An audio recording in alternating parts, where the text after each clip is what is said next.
Hey, this is Chase Sexton. You're listening to the MotoXpod show.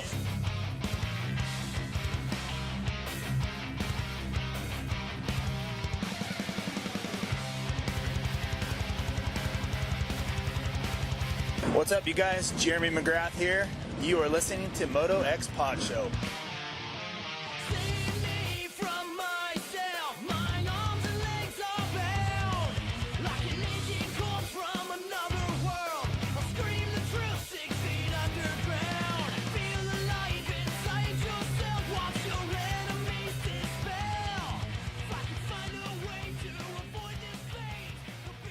Welcome back to the Vital MX MotoXpod show, presented by Boyson and Racetech. This week, I'm still in Southern California, and the format will be just a little bit different. A lot of the riders are traveling this week to Washougal, so we did a pre-record with Shane McElrath and Lars van Berkel, who is back home in the Netherlands. So you'll hear both of those. The Shane McElrath one will actually play live if you're on YouTube right now. The Lars van Berkel one we will add in to post. So if you want to check it out, and you should, because he's a really funny guy, and he's got some breaking news on what his plans are over the next couple weeks. But that will be put in post, so you'll have to go listen to it in the audio form. But before we get to our guests, I want to talk about also Texas privateer Ryder Floyd will be on. He will be on live. He made his return to racing this weekend at Millville. But before we get to those guests, I want to introduce my co-host this week, off camera, once again, working the cameras and YouTube chat. Michael Lindsay's in studio. Your mic's on, right? So you say hi. I'm on. Yeah, Michael Lindsay's in studio. And we have a special guest here all the way from Australia. He flew all the way over here just to do this one podcast from Moto Online. My buddy, Alex Gobert. What's up, Alex? Jamie, what's happening? Good to be here. Appreciate it. Yeah, man. I'm glad that you're here and you didn't bring your co-host, your cohort, Nick, because he just can't understand a word that dude says. Yeah, he hasn't been back for a little while. Yeah, he's been a little busy. He got a new job, I think, but he's doing some stuff for you. We'll get into that in just a minute. But yeah, why did you come over to California? What are you here for? Yeah, for us with our schedule in terms of through the season, we try to make it out, 3-4 times a year. I think Washougal, just the way that this particular round was kind of shaping up with the some Yamaha stuff going on. We have some fly racing stuff we have to do, just different bits and pieces. Obviously a ride day on the Sunday with the A-Stars guys, just different things to make it worthwhile to come over. So, we love it here. It's good to come over and catch up, that's for sure. I'm kind of bummed that I don't get to go to Washougal to the Alpine Star ride day. I got gypped on that a little bit, but Michael's going to go handle it for us. ML's on? Yeah, ML's I'm actually riding. We rode today. He's the guy to go. I'm not. So hey, I thought maybe you were planning something when you tried to kill me, though. Dude, you were trying to pass me, man. I had the line. The line is starting all the way on the left of a takeoff and ending on the right. Yeah, I drifted a little bit. You should have been prepared for that. You were behind me. I did prepare. That's why I gunned it and jumped over you, basically. It was a sketchy moment. I want to let you guys know before we get into all this, our email, motoxpodshow@gmail.com, for your questions, thoughts, your 60 picks of the week for the next round, Pro X or Prox, highs and lows. And we do have a winner of our FXR casual wear from last week. If you guys remember, there was a trivia question. Chris Canning, I asked when his pro debut was, what round, what his results were. And John Hedden, hope I say that right, he is our winner. I reached out to you in an email, so send me the information back that I need. And congratulations. Thanks for all the entries. Really cool getting all those entries. And again, we're brought to you by Boyson and the Boyson Factory Racing Rider Support Program. Alex, I don't know how much you ride, but if you didn't know, you can go to boyson.com and apply. And what the Factory Racing Rider Support Program is, it's a comprehensive support system for motocross and off-road riders, offers participants exclusive access to Boyson's products, yearly discounts, and even a potential to become one of the new product development test riders. Would that be something you'd be interested in?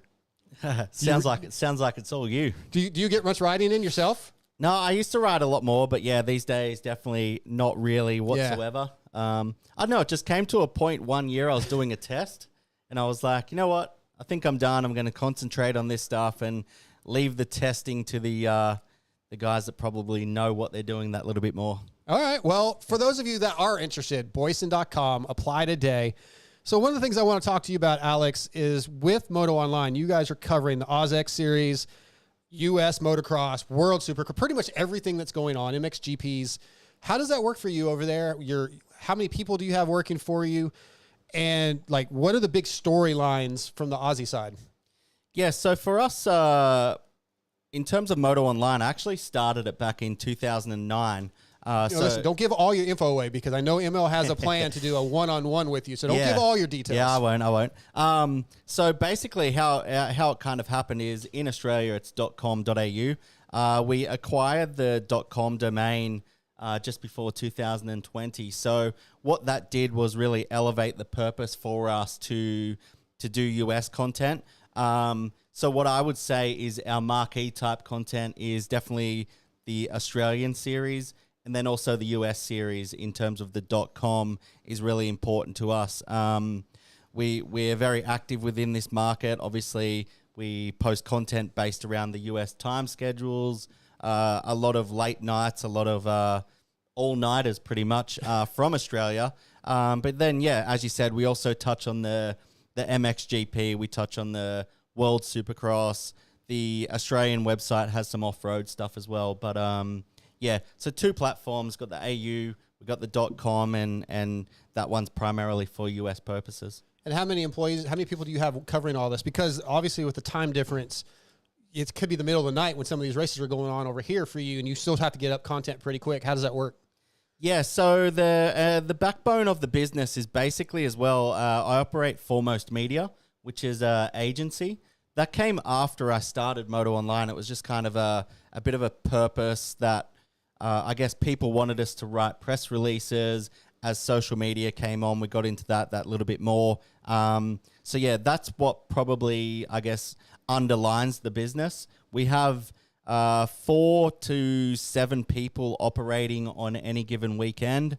That can basically elevate on race weekends. If it's Australia and the GP and AMA Pro Motocross or Supercross at the same time, we can kind of have as many as kind of 10 people, I would say. That doesn't include the photographers or videographers and stuff as well.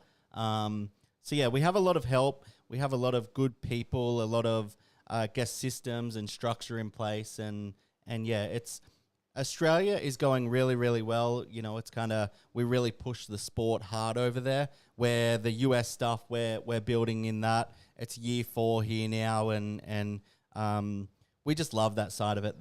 To us, it's the pinnacle being in the US, to be able to travel over here, to do media things, to you know, just be part of the industry here. That's really big for us, and it's a good time. It's almost like a refreshing point of my career, I guess you would say. Yeah, it keeps it exciting. You mentioned not riding much and leaving the testing to other people. Mm-hmm. Do you have stuff on your website? Is that something you focus on, is testing and product reviews? And is that something your advertisers look for out of you? Yeah, we definitely, I would say we're probably one of the, our platform is based upon racing primarily. Mm-hmm. So if you think of it from a commercial perspective, for us, the goal is to cover the racing as well as possible. If the companies and brands within the sport see their products on their athletes on our website, that's really what we're there for, to really try and promote the sport and collectively bring it up and do that side of it. We do product testing. We have some obviously really important partners as well. We do bike testing both here and in Australia. Not as much as obviously some of the, I guess, the magazines may or ML and you guys do, but in general, we definitely cross over. But I just love racing. For me, it's the people, the athletes, the mentality of racing. That's what I really like, and that's what interests me. Like when the gates drop, I'm all in. Yeah. So what's going on with the OzX series? If I'm being honest, I don't follow it enough. I would say it's OzMX right now. OzMX, I'm sorry. OzMX. See, there you go. Thank you, ML. You're welcome. So what are like the big storylines that are going on over there right now? What are people clamoring for? What's the information they're wanting? What are the big storylines? Yeah, I guess the big thing in terms of Australian motocross, I feel like it's in a good place at the moment. We have live television. We have obviously the teams over there, whether it's CDR, Yamaha, Yariv Konski's team, the Honda team. What they do is at such a high level. KTM and Husqvarna and GasGas, they're heavily involved as well. KTM and GasGas are in-house. Todd Waters, who was a former champion, He operates the Husqvarna side of it. So I guess for me, the big thing this year was we actually saw Dean Ferris, who you'd be familiar with. He came back, so he Is that the third time from I think post-retirement? I don't know second what or we're third at. comeback. Second or third. Yep. So he's sort of on a, I guess, independent privateer type Yamaha, still involved with the brand, but he's come back and he's a former 3-time champion, obviously former GP rider, did some time here in the US as well. But he's come back and he wanted to really get on that new, the YZ450F, and what he's done has been really impressive, just kind of taking it to the factories, really showing just how good you can put together a program. Australia obviously isn't at the scale of what the US series is. Yeah. But it is still a high level, as you see with the DAX, with the Konskis and that sort of thing. So for us, it's almost the opposite, where motocross starts the year off, and then as the year goes on, once our 8-round outdoor series ends, then we look at Supercross, which is the Australian Supercross Championship. I find it interesting, ML, you're sitting over there, what he said about him being on the Yamaha, which clearly he must be comfortable if he's doing well on it. And with the Shane McElrath interview about to come up, his comments on the Yamaha and how different they are from what we keep hearing week in and week out from Dylan Ferrandis. Yes. Like, I get, like, you'll hear in the Shane one how he kept using the word how stable it is. And that's the exact opposite of what Dylan says. It's so funny. Me and Lewis talked about this on a post-race show recently, and we were kind of talking about the difference between how much blame does Dylan take versus the team, because it's really easy to be like, oh, he's just not comfortable. We know how good he is. At the same time, he's guiding a direction. He's leading down a direction. There's all these privateers. You got Harlan, you got Jerry, you've got Ferris in Australia. You got guys jumping on it. And not to say it's all perfect. I've had, once Hardpack Jerry was super happy when we got East. Him and Grant both had to go, I think, a decent bit stiffer from what I know. So, they were chasing little stuff. But, these guys are, last minute getting their bikes, and they're like, these things are pretty freaking good. Yeah. And like I said, Shane literally tried to ride all stock except for a clutch. And, yeah, you have the resources over here. And like I said, we were kind of talking about that. There's a point where, yes, you could say, oh, the team can't figure out, but there's a point where you're like, okay, what's up with the rider? Yeah, exactly. You're trying to figure out kind of the blame pie. Yeah. Racetech, guys. Racetech is the world's largest aftermarket motorcycle suspension modification company with over 35 years of providing factory-level suspension to the everyday rider. And for nearly 40 years, Racetech has been supplying motorcycle industry with high-quality suspension components made right here in the USA.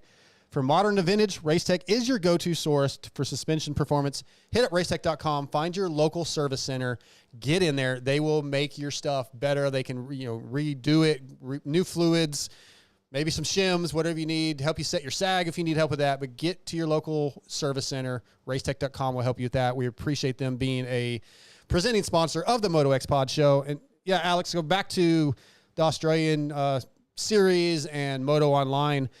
What is most well received by the Aussie viewers? Are they more into the American series generally also than the Australian series, or are they as passionate about the Australian series as we are here about our American series? Because like I said, I don't know that, I don't follow it. I should.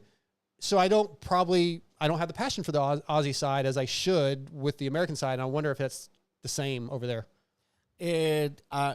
American motocross and supercross, I think it's always been kind of understood to be the pinnacle in terms of the Aussies. So I feel like our industry is very, influenced by what's going on over here. You have, the energy drinks, you have the big American brands, you have a lot of that involvement. The biggest thing of all is over the years, it's really been quite accessible to watch Monster Energy Supercross, and for us that comes when that's on over here. That's sort of on a Sunday afternoon in Australia, so it's kind of convenient. If you go riding in the morning, chances are you can catch the night program once you get home from riding. I know a lot of Supercross Sundays, that kind of thing. That kind of goes on a lot. This year, it's a lot easier with the SMX package to actually be able to watch pro motocross as well. Because obviously if you watch Supercross all year, it's natural to follow those guys outdoors if you can. In the past, it's sort of been more difficult, I feel like, to to follow motocross from here. But yeah, this year that's obviously solved. If you're talking most of the fans in Australia, they're all about the US series. Some will cross over and follow the Australian stuff as well. It's still quite strong. And then probably, MXGP off to the side kind of thing. Yeah. I was curious because I'm weighing this even this year on our side of the boat here with Vital is where to put resources. Because like I said, we've got, for us being U.S. based, our number one focus is U.S. Supercross, U.S. Motocross. Then we look at our audience with MXGP. We have a huge Australian audience. I think outside of the U.S., I'd have to look again. I believe Australia is our second highest viewer base. A lot of times on a lot of our social media, Melbourne is actually listed as the number one city for interactions. So I'm always trying to weigh, okay, what are we spending our money on? U.S. focused. How much are we going to spend on MXGP? Now we have World Supercross.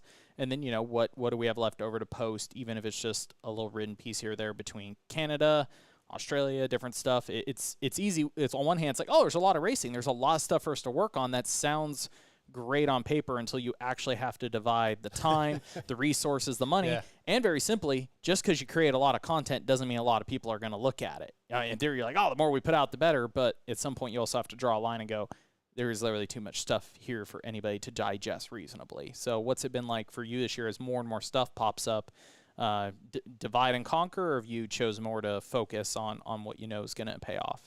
Yeah, it's well, we were kind of fortunate as a country. If you consider when Chad Reed started kind of winding down his career, to see Jet Lawrence and obviously Hunter as well come in and do what they're doing as a country. I feel like if you, I guess, have somebody in the race from your country, it's that's always going to be really important. So as an Australian media outlet on the Aussie site that we have, the Lawrences are a big deal. They Here obviously, too. they get the clicks. They are.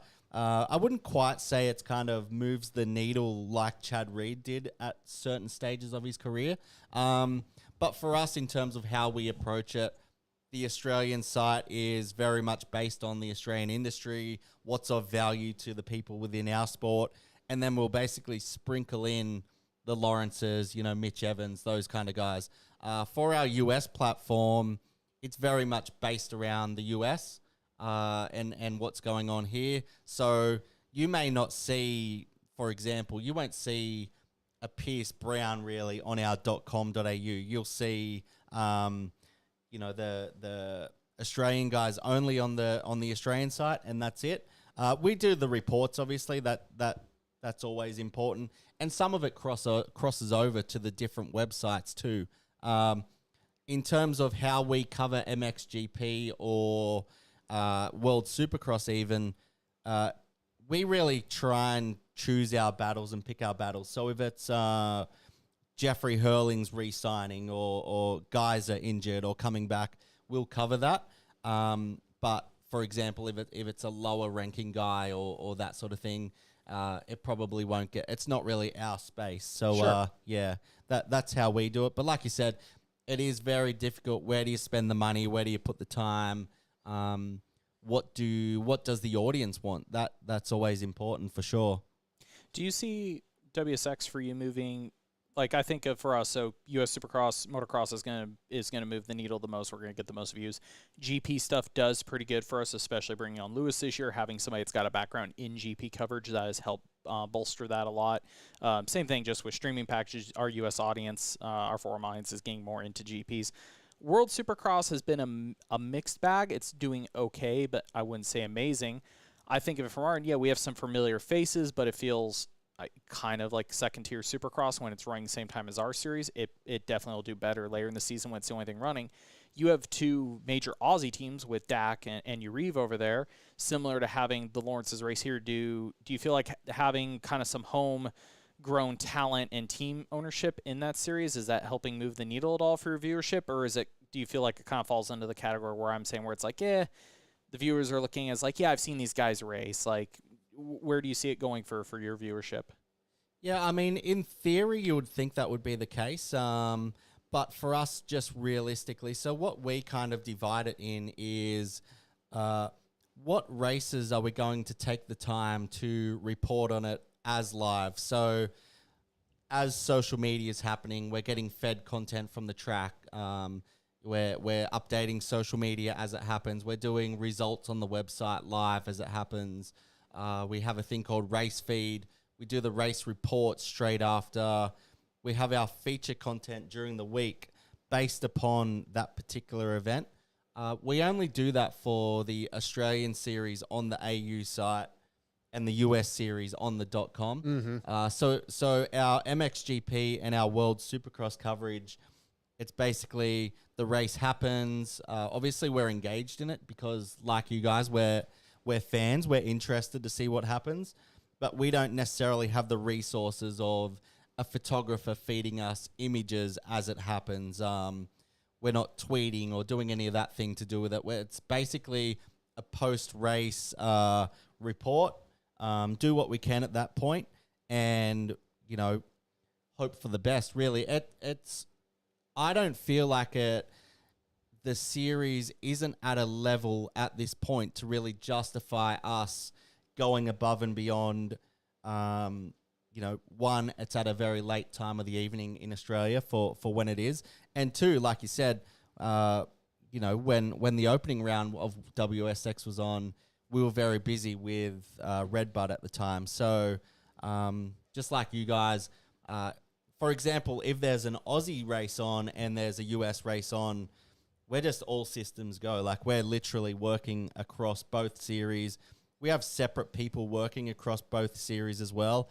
Our agency work in Australia is very involved. We work with a lot of manufacturers. We do photo services, video services, so much going on. But yeah, that's the scope of it, is for us, Pro MX, Australian Supercross, and obviously everything going on here with the SMX and the rest we kind of make do with what we can. Yeah, it's pretty crazy. Couple more questions before we get to the Shane McElrath interview. You mentioned the TV package that you can now watch American Supercross and Motocross in Australia. Do you find as many complaints about the coverage as we do, that it's crap, they need to fix this, or are you guys just excited that you have it? Yeah, we're excited that we have it. I just the access, I guess it's similar for you guys with Peacock, right? Like, once you have it, once you know where you're watching it, once you're across it, that's you set for the year. So that's very much the same with for us. It's the Super Motocross Video Pass. You subscribe. As media, we're fortunate enough that they give us access. So obviously appreciate that. But yeah, I think in terms of the fans watching, tuning in, I think people just love that they can access it. And and like you see it on Twitter as well. Like, I feel like our conversations and the US fans and I guess Moto Twitter or whatever it is, we cross over pretty closely. Yeah. Right. Last question. I mentioned our buddy Nick Steele. You guys probably remember him from Moto Limited. He's not doing that anymore. He went to work for you a little bit, but what's he got going on now? Can you talk about what he's doing? Yeah. So Nick does a lot of our podcasting stuff in Australia. He also dabbles in our US podcast, which he's obviously very knowledgeable in. He's very good at. He loves it here, just like a lot of Aussies, and he loves the women. He likes the American women. Tries to, yeah. He Don't we all? Yeah. But yeah, he also helps with our agency side of it as well. So in Australia, we run we assist Motorcycling Australia with the media coverage of Pro MX. And he's pretty involved in that with us as well. And he works out, I'm not sure if you're familiar with, but Serco, which runs the Serco Yamaha, which is Yamaha's official MX2 250 class team. He works there now as well at Serco, not at the race team. So yeah, he's doing well. Nice. And yeah, I think he's coming back for SMX. Oh, really? Yeah, he'll be here. That'd be good. Maybe we'll go shoot some pool again. All right, guys, we're going to get into the Shane McElrath interview. We'll be back live shortly, and we will stay. If you're on YouTube, we'll be listening, and we'll be interacting with you guys. So, yeah, listen in. Enjoy. Our next guest is brought to you by Guts Racing. Andy Gregg and the Guts Racing crew have been providing the best seats and foam in the industry for years. For 2023, they've added Kawasaki to their complete seat lineup, as well as the color teal to the gripper material options available. Also new for 2023 are options for your e-bikes. They have complete seats for the Talari and Super 73 and covers for the Segway and Sur-Ron, and they have options for the Honda, KTM, and Husqvarna electric bikes. Visit Guts Racing today and order your seat now. Tonight, Guts Racing brings us Shane McElrath. What's going on, Shane? How we doing? We're doing good. We're just recovering from the weekend and getting ready for the next weekend. Yeah, you kind of, it seems anyway, last minute decided to race Millville on a almost fully funded by yourself program? Pretty much, yes. Ultimately, I got the blessing from Rick to do it. I told him kind of what my plan was, and it's kind of something that with the World Supercross Series, once the second round was moved, it was like, okay, now there's an even longer break in our schedule, and the SMX points were getting a little too close for comfort for where I'm at. So it was kind of something I started thinking about, and we went to Birmingham and ended up winning there, and really came home from that and kind of started working behind the scenes, and just kind of finally got to speak to Rick, and he actually brought the SMX rounds up to me, and I'm like, it's funny you asked that because I needed to talk to you about that. And so we started discussing that, and he's like, well, I want to go to the SMX rounds. I think it's a really good deal, and I kind of want to go as a team. And so I'm like, well, I have an opportunity to go and start racing this weekend at Millville. I'm like, can I go and do that? And so he's like, well, yeah. I mean, I kind of told him what the details were and told him I could run my same Rickware graphics kit and gear and everything. And ultimately I'm representing him out there. So he was all for it. So yeah. Yeah, that's a good deal. I was wondering if it was primarily because of the World Supercross point or the SMX points, or if you just wanted to race. And I figured it had a lot to do with the points, and because there's a pretty nice purse for that thing. Yes, exactly. And that's really the only reason that we thought about it, or put any thought to it, really. You don't hear guys too often like, oh, I want to race outdoors. It's like, yeah. So well, it is Millville though. So yes. Yeah. So, I mean, yeah, it's kind of when we spoke to Rick, it's like he understands that there's a big purse at the end of the year. And I mean, for us, that can go a long way. So, it was, right now I'm just leasing a bike from Rock River, and that's kind of how I can do my own deal with that. So, it's not too,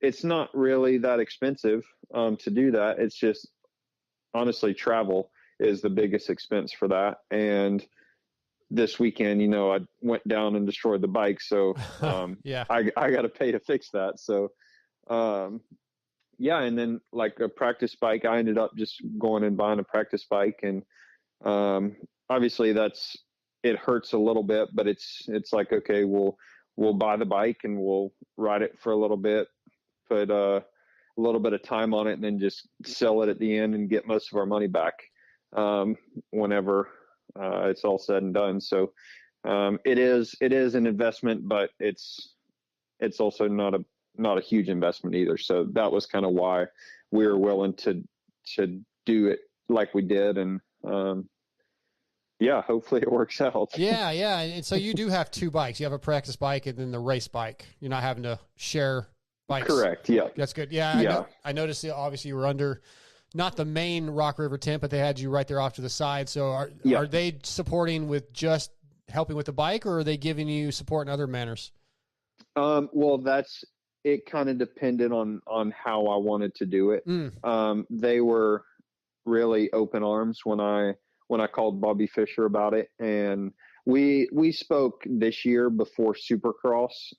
We were actually pretty deep into discussions about racing Supercross with them. But it ended up, we just kind of ran out of time and came up a little short on funds. And So I called Bobby right away. I'm like, hey, what are your options for, do you guys have any bikes? How do you kind of go about it, week to week? And, ultimately it was, I can be under their tent, but I have to run all their sponsors and wear their gear and everything, or I can just pay a little bit and I pretty much lease the bike and it's technically mine for the rest of the rounds. And, it goes wherever the truck goes. So, Oh, nice. That's kind of, it's essentially privateer turnkey, if that makes sense. Yeah. And Yeah, of course. that's, I mean, for us, it's like, dude, I don't need much. I have my brother's my mechanic still, just like for World Supercross. And, yeah, we're pretty much on the same program we've been on. It's just a little bit more expensive. And, that's really the only thing. So yeah, it's honestly, it's a good option. And I mean, for kind of being able to work that out in a week, it was definitely a little stressful, but at the same time, it's like, dude, this is a really nice setup to not really have much and to not really need much either. Yeah, So for sure. it's, yeah, I'm really impressed with it. You know, you mentioned destroying the bike in Moto 2, but you went 11 DNF for 15th overall, which honestly with the DNF, that's a pretty good overall finish. Exactly. Yeah. Yeah. Talk about, were you happy with the 11th, and then what exactly happened with the DNF? Yeah, I honestly, one of my friends texted me. I didn't know what I got overall. I didn't really care, honestly. I knew that it probably wouldn't be that good with the DNF, but one of my friends texted me. He's like, dude, you did all that and you still ended up 15th. I'm like, huh? Dude, and sure enough, I did. So. Yeah, so many guys were dropping out in Moto 2. Mathis and I were there in the tower, and we were just in Kellen Brower. It's like, oh, there's one. There's another one. There's another one. So yeah, they were just dropping like flies. So that's probably why. Yeah. So, I mean, yeah, the first moto, I was honestly coming into it. I was confident, but I also wasn't sure of a lot of things. Like, as far as my ability, I was confident in. I was fairly confident on the bike. There were still some questions that needed to be answered, and just I needed more time. But I didn't really have that. So, first moto, I actually got a pretty good start, but I wasn't super aggressive in the first corner, like I should have been. And I got shuffled back a little bit, and, probably like second or third lap in, I started like finding my groove a little bit. Like the first two laps, I'm like, dude, these guys are in race form, and I just wasn't super comfortable sprinting like that right away. So I lost a couple positions, but, after like lap 2 or 3, I got some like clean air, and I actually could focus on myself and just like calm down, and really started just looking at different lines. Like, okay, how hard can I push this section? Kind of just pacing off the guys in front of me. I don't remember who it was. It was a couple different people, but, I really just was kind of like minding my own business a little bit, and just like, okay, let's just learn on the go here. And I ended up kind of staying right with a pack of guys that we were ended up battling for pretty much the whole moto. And it was definitely, I was content with it at the end of the day. It was like, you know what, I didn't really know what to expect. And I've ridden one day of outdoors since Paula last year. So I don't really know fitness-wise where I am. I don't really know what the bike's going to do late in the moto. There's just a lot of unknowns. And I was just like, you know what? I'm excited to go out and figure that out. So I was a little bit bummed to get passed by Freddie on the last lap. But like when I passed Phil, I'm like, oh my goodness, dude. Like just the intensity of it. Like I almost threw up. I'm like, damn, dude, calm down, Shane. Like I was just so excited that it's like, I haven't been in that situation for a while.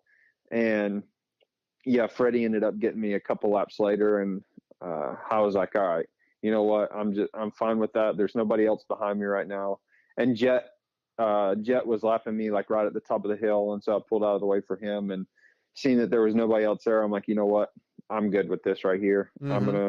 I'm gonna take this lap short moto, and I'm gonna Right. I'm gonna be okay with it, Yeah. and I'll be back. So yeah, it was and going into the second moto, like I was a lot more confident and a lot more calm. We made a couple clicks to the suspension just to kind of help it later in the moto. And honestly, like it was like I was there to race. Like it wasn't like, oh, I've been I don't know, searching, or it was like, dude, I felt like I was at a race and I was ready to go, and mentally I was there. And I think that kind of showed in my start. And I did a little bit better start in the second one. Like, honestly, both of my starts were really good. I just was a little bit more aggressive in the first corner on the second start, and I ended up coming out like fifth or whatever. So yeah. yeah, I was pretty pumped on that, because it was going down the start straight, like I was definitely a little bit outpowered, especially the guys like on the middle of the gate. Like I think it was Jet and Adam and Chase. I think it was like I could see them out of the right side of my vision, and they were about a bike length ahead of me. My main focus was on the guys coming from the outside, like make sure I didn't get closed in from the outside, so that I was kind of commanding the line out there. And yeah, honestly, I felt good coming into the rollers. Like I had good momentum, and I was right behind Dylan, and the rollers were pretty steep in the middle, and I just followed Dylan through the inside line, and he was all the way against the right side of the track, and I couldn't really see.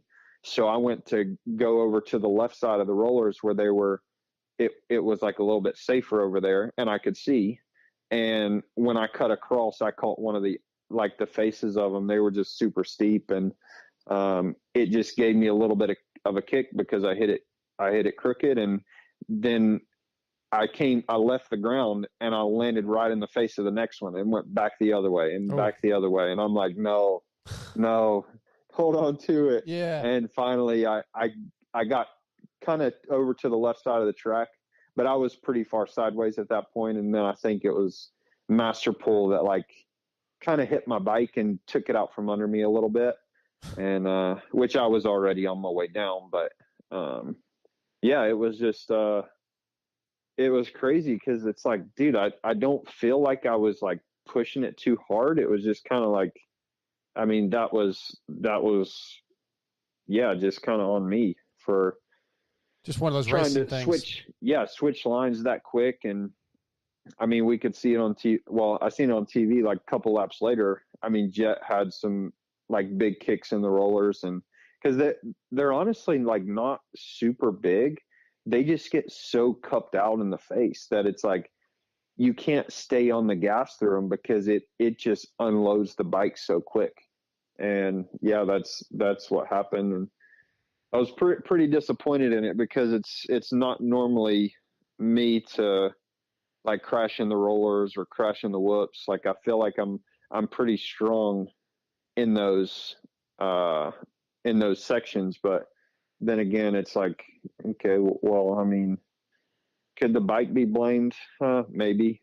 Could I be blamed for riding one day of outdoors in the last year? Right. Yeah. Maybe. That has some effect. Yeah. So, I mean, it was disappointing because, like, especially, like, I hit my knee pretty good. And once I got up, I was, like, limping a little bit. I'm like, okay, everything feels good. Like, and I walked back over to my bike, and it was just like totally destroyed. And I'm like, dude, it's just like everything to get here, and then to like have to pull off. Like it's not often that like my bike is in bad enough shape to not be able to finish, but the radiator was like spraying coolant out like onto my leg, and I'd hit my shin like right below my knee cup on my knee brace and like the frame. I hit it pretty good. And I'm like, dude, it like ripped my pants. I'm like, dang, that definitely was a big hit.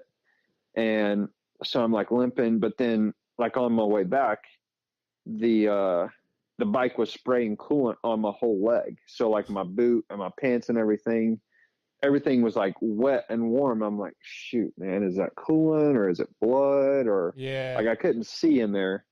And yeah, like everything felt fine, but it's like, dude, that was a big hit. So yeah. Had to call it. Yeah, we saw you ride off. The bike looked pretty mangled up. So yeah, it looked like a big hit. Glad you're okay, right? Could have been a lot worse. Yes. So you always got to find those positives. You mentioned a little bit ago not knowing how your motocross fitness was. Once you got out there and you finished Moto 1, do you feel like it was pretty close to where you want to be? I mean, I'm sure you still have a little bit of work to do, but were you somewhat happy with the fitness considering you haven't been doing much outdoors? Yeah, I think it's a little bit surprising, but I think it's something that we always kind of have. Mm-hmm. It's just, especially with Supercross, like Supercross is just so long, and for us, it's like we have good fitness. It just we use it differently at different times, and so like my one day of riding last week, it was purely all about just trying to get to 35 minutes mentally because I haven't done that in a while. And that's it. It's super hard because you're like, dude, I feel like I've been out here for forever. I don't really like, how do you stay focused? And so honestly, mentally, it's even harder than physically. Like physically, I felt pretty good. It was just like mentally, I had times throughout the moto where I'm like, shoot, dude, how much time is left? And that was more so like last week. But once I got in the race, like it was almost like I was always around people to where I was having to focus the whole time that I didn't really know. I honestly settled in super early and I was just like, you know what, I'm gonna stay right here. I'm going to try and maintain my pace the whole time. If these guys get tired, I can ride with a little bit more intensity. Like I kind of put myself in a good position to finish steady and to see how I felt, to see where things were at. And I think in the end, it was a little bit better than I thought it was going to be. But at the same time, it was like, okay, there were some things that I needed to calm down a little bit mentally. I needed that time of doing the motos to know where I'm at physically, how much time is left. This is what I can do. This is what I need to wait on. And I mean, there was one time in that moto, I mean, it was probably like 25 minutes or something. Like I literally almost gave up. Oh, wow. I'm like, dude, I can't, like, it's just the intensity. Like, I'm not sure. I don't know where I'm at. I don't know how much time's left. And then I was like, shoot, if I give up right now, I'm getting freight trained. Like, I can't do that. So it's like, all right, just keep going, just keep going, just keep going. And so, I mean, honestly, it was a lot of fun because it's the adventure and the survival. And it's like, well, I don't know how it's going to go. I don't know how much harder I can push. But you kind of got to push yourself a little bit and find out where that is. Right. So that like going into the second moto, it's like, yeah, heck yeah, I'm tired, but it's like, I feel a lot better about where I'm at and I have a better idea on where I'm at. And I'm not just wondering, I wonder how long I can last in this moto, or I wonder like, yeah, just, am I going to think about giving up again? So it was like, you know what? I feel a lot better. I'm ready to race this time. Super. Shane McElrath tonight brought to you by Guts Racing, gutsracing.com for the best gripper seat covers in the business and the best foam in the business. You mentioned, or you were talking about the bike and the crash and could have the bike been a little bit better. Yeah. You told me this weekend that the bike was basically completely stock other than clutch. So yeah, stock suspension. Kiefer was actually asking and couldn't believe that you were trying to do this on stock suspension. Yeah. That's pretty impressive. I seen his tweet and I didn't have any service when I seen his tweet, but I was like, dude, I almost told, when Mathis was interviewing me after the race, I almost like threw a little comment to Kiefer, like, hey, it for sure was stock suspension. Yeah, because I've seen his tweet, but yeah.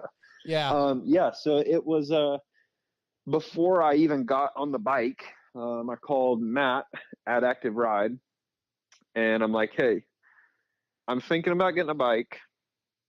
Would it be possible, like, because I called Chisholm first. I'm like, hey, do you have a set of outdoor suspension? And he had a set of Supercross suspension and not outdoors. So I'm like, shoot, okay. Well, then I called Matt, and I'm like, hey, do you remember Chisholm's outdoor setup, like for his Yamaha? Mm-hmm. And he's like, yeah. And I'm like, well, would you be able to just put that in my suspension and just let me ride it and go race it? And he's like, honestly, he's like, Chisholm, we ended up so close to stock, like, you should probably just ride the stock stuff. And I'm like, so you think I can do that? And he's like, yeah. He's like, it's super close to the stock stuff. And I'm like, Matt, I can take the stock stuff to Millville and race it. And he's like, yeah, you'll be fine. And he's like, I don't mean you'll be fine. Like, you can do it. And I'm like, all right, Matt, like, I trust you.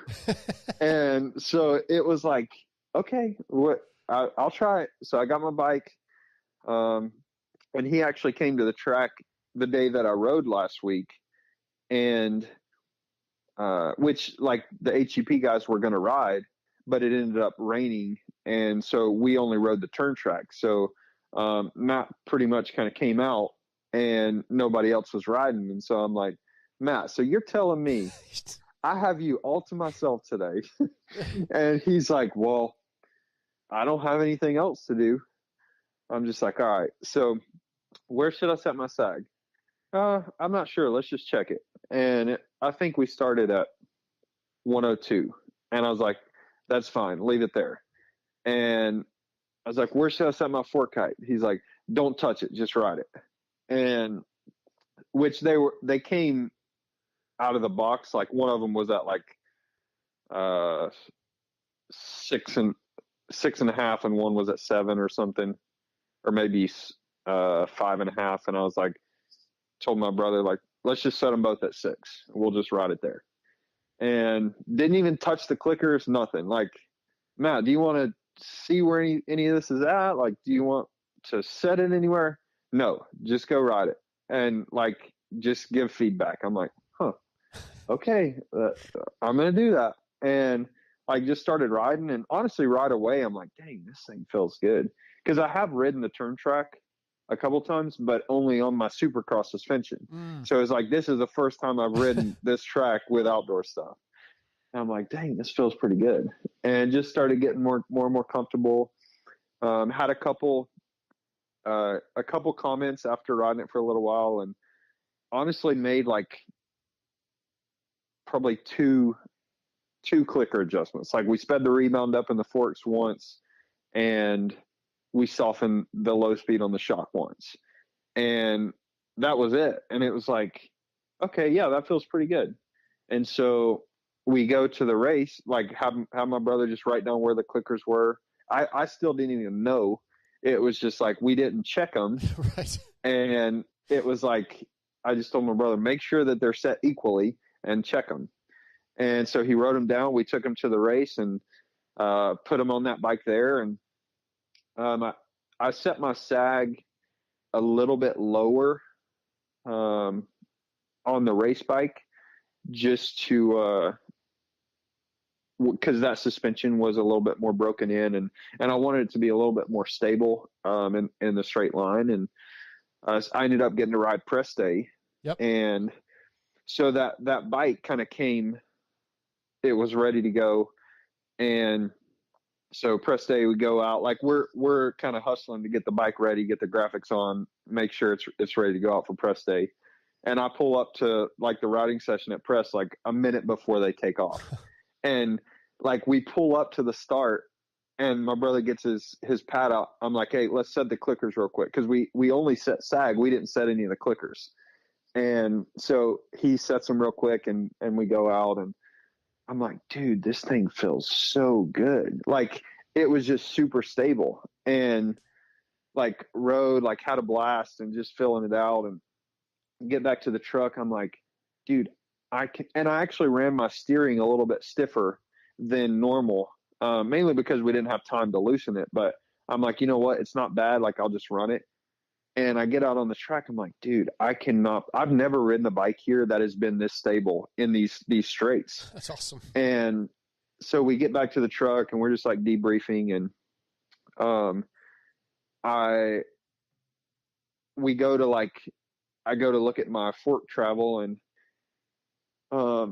I look up at the fork height, and the forks are flush. I'm like, shoot, we didn't set the fork height.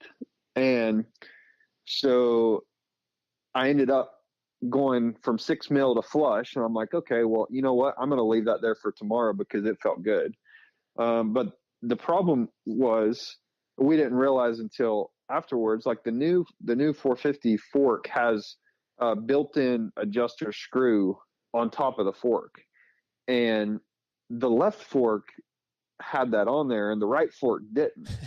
And I asked one of the Rock River guys, I'm like, hey, did somebody take the adjuster off the top of this fork? And he looked at it. He's like, huh, let me look at something. And he went in the truck and he grabbed another fork and he brought it out there. He's like, here, try this. And it was the 450 fork. Like, I had a 250 fork on the right side of the bike. So you told me that Saturday, and I thought you might have been joking, like messing with me. No, but I told Kiefer that, and Kiefer, because I did have service when I was in the media tent, so I was relaying this to Kiefer, and he was just like, "Oh my god!" Yeah.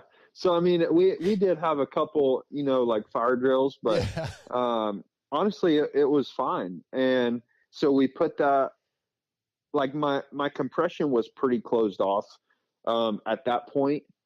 Well, with what I was riding here in Florida with my fork height at 6 mil, my compression adjusters were at like 3 clicks out from all the way in.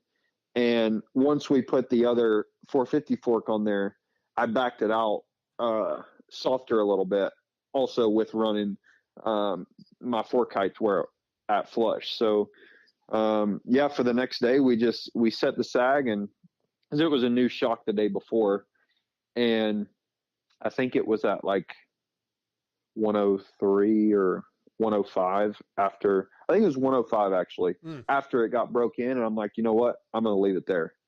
And no, we set it at 102. Okay. And we left it there. I'm like, you know what? I'm just going to go out and ride it. Leave the clickers where they're at, and just let me learn the bike. And I rode both practice sessions like that and the first moto. And for the second moto, we just stiffened the low speed in the shock just a little bit.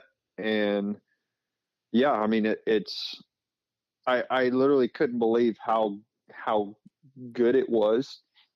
Like, it was definitely a little bit soft, but as far as like it helped me focus on my riding.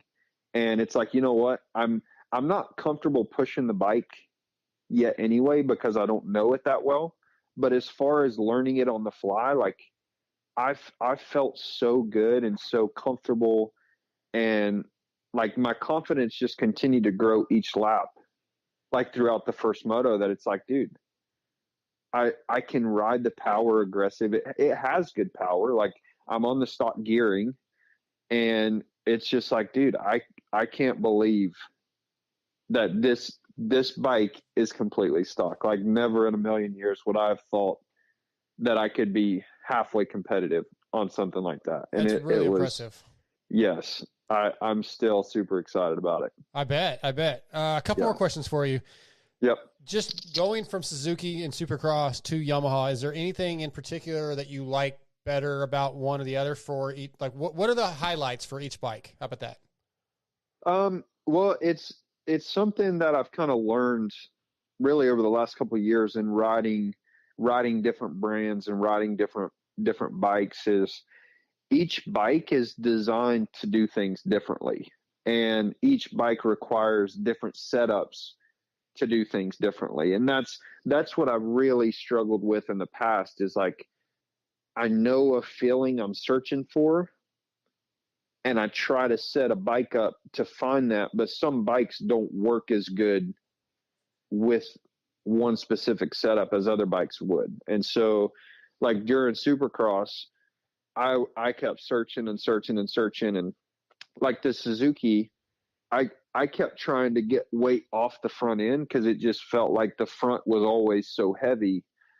But it didn't actually start working that well until I put weight onto the front. And I still didn't really like that, but the bike worked a lot better that way. And I had to learn to trust the front end more. And I had to learn, okay, I have to ride this a little bit different. And now with the Yamaha, it's like, that's kind of what I mean when I say like that whole first moto is like, dude, and even both practice sessions, like it's forcing me to really pay attention and to really be in tune with what lines am I taking?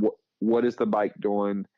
And making sure I'm kind of on point with my technique and I'm strong on the bike, because I don't know what's going to happen, but I know if I'm riding good and proper, then I should be able to do these things. And I think for me on the Yamaha currently, it's never been more like a more natural transition for me on a 450 than this one has been.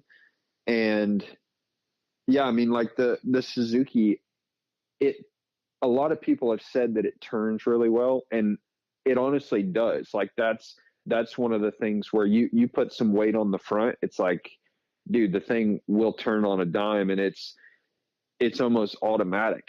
And the thing with the Yamaha, like I've ridden a bunch of different brands, and like some brands I've ridden were amazing in Supercross, and then you get to outdoors and it's like, yeah, it's pretty good. It's like this bike across the bumps and the rollers and the turns, like I still can't believe how stable it was going across the bumps, and like under power, it literally felt like the front end was just floating across everything. Like I didn't have to worry about the rear, like unloading all the weight to the front, and then the front gets heavy and it's trying to get head shake. And like it just, I continued to learn how to trust, kind of committing to some of the corners and not having to put my legs out because it's like the front end's not washing or whatever. Like it's like this bike,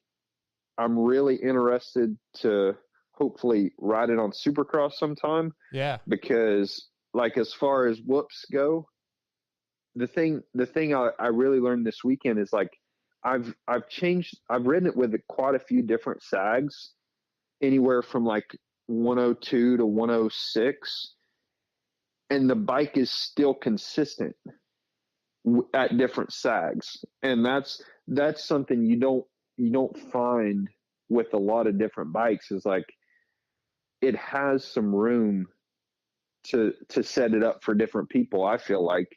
And that's what's been really cool to kind of like, I haven't had a bad feeling on it, even though it's kind of been different about every time I ride it. Yeah, it's so interesting because all we've heard from Dylan Ferrandis is how unstable the bike is. So it's just interesting how different guys have different feelings and like different things. Yeah. And I mean, obviously our bikes are completely different. True. His and I, but yeah, I'm not sure. It's maybe it's something to do with what they learned in Supercross that maybe they've stuck with. Yeah. Or yeah, I mean, that would be kind of interesting to know more about that. I agree. All right, last question. Yep. Your pro debut was 2013, so we're 10 years into your pro career. Yep. Do you still have the same passion? Do you still wake up in the morning and pinch yourself what you get to do for a living? Honestly, I think it's better now, because like I still think back, and I've told many people, like they'll ask the question like, is this, are you doing, like, is this what you dreamed you wanted to do when you were younger? I'm like, honestly, no. Like my dream was to be on TV racing Supercross. And it's like, now I have like wins and podiums, and I've ridden for a bunch of different teams. It's like, dude, I never could have imagined this. And so now, like, I'll be 29 next month. And I think now for me, it's like, I truly believe that God has me in this industry for a reason. And with that, it's like, you know what?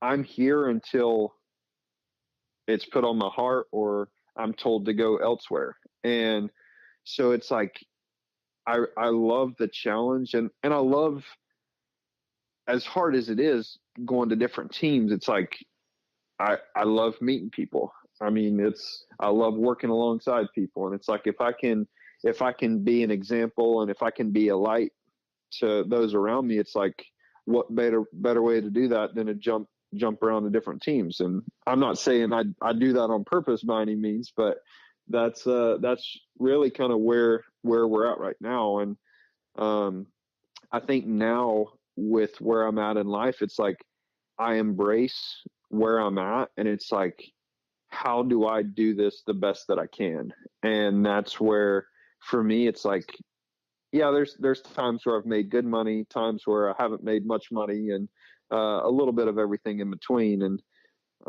right now it's like, dude, we're in a good position because we're kind of doing a little bit of everything. And yeah, I still feel like I'm gaining experience, and I'm still developing as a rider and a racer and as a husband. And it's it's just a lot of fun to continue to grow. And I mean, if you ask Eli Tomac that question, it's like, it might be a different answer, Sure. but it's like, I still have a ways to go to get to the top of this sport. And do I think I can get there? It's a good goal to have. But I love the journey and I love the challenge. And I love what I do. That's so great to hear. Shane, dude, this has been a pleasure. It's always a pleasure talking to you, and you're just such a friendly guy, and I thank you for your time.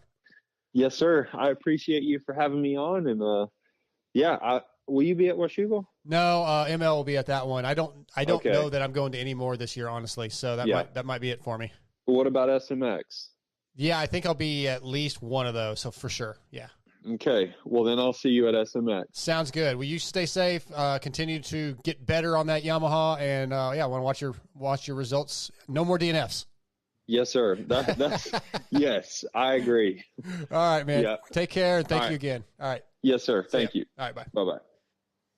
All right, we are back live. That was Shane McElrath. Hope you guys enjoyed that pre-recorded interview. We've got Ryder Floyd coming up in just a couple minutes.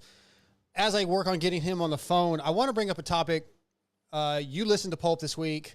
I don't know if you did, Alex. Michael, you listened. I'm saying that like everybody knows who I'm talking to. Michael, you listened. I don't know if you did, Alex. Steve Mathis gave me a little crap, as he tends to do, about Shocking. Yeah, about meeting Dave Ginolfi. I was lining up an Industry Inside podcast with him, and yeah, he was kind of giving me crap about getting free sunglasses. Mm-hmm. And I don't know, how do you feel about that, getting free product? Like, I didn't actually go up to him and ask for free product, but we all do, and Steve Yeah. does. Steve's just, I don't get it, man. He only wears fly gear. He takes money from all these people. You're a man of the people over here. You're wearing your X brand goggles. I put you in our goggles. You're wearing 100% glasses. You'll wear some FXR gear, some Alpine Star gear. I think he's just jealous that you're really a man of the people and you're not bought and owned like he is these days. I like that response. But really what happened, I went up to ask him about doing this, Dave Ginolfi, from 100%, about doing this podcast. Steve walks up, don't give him anything. Don't give him his X brand. Don't give him anything. He doesn't need anything. And I was like, I wasn't going to ask for anything. And yeah, I had these crappy safety glasses on that I wear all the time that you've been giving me crap about, and Kiefer's been giving me crap about. I said, look, I wear these crappy safety glasses. I'm fine with these. And he's like, well, I have some glasses for you. And Steve's like, no. Then I got him, and Steve's like, oh my God, you did it. And I was like, yeah, man. But the same thing happened at the Fly intro Friday night. I'm sitting there listening to the intro, and Steve's looking at me, or he goes to JT, don't give him anything. He wears FXR only. Don't give him anything. JC's like, no, I want him in our stuff. That's what we're doing this for. No, he shouldn't be wearing it. Steve, what the hell, dude? He's just being a butthole. What do you expect? He's your friend. But it didn't go down exactly like Steve said. I think it was actually in the post-race show that they did with Weege and JT. Yeah. And he's like, yeah, Darkside just walked up to Dave Janoff and said, can you give me some sunglasses? And that's not exactly how it went down, Steve. It's always a little, tweaking the story, making yourself feel you're better. wearing Oakley sunglasses. You pay for those? Well, no. I get stuff, but I don't. He's like, you only wear FXR in all your social. So then I sent him some posts of me wearing TLD and Alpine Stars, and it's just never good enough for him.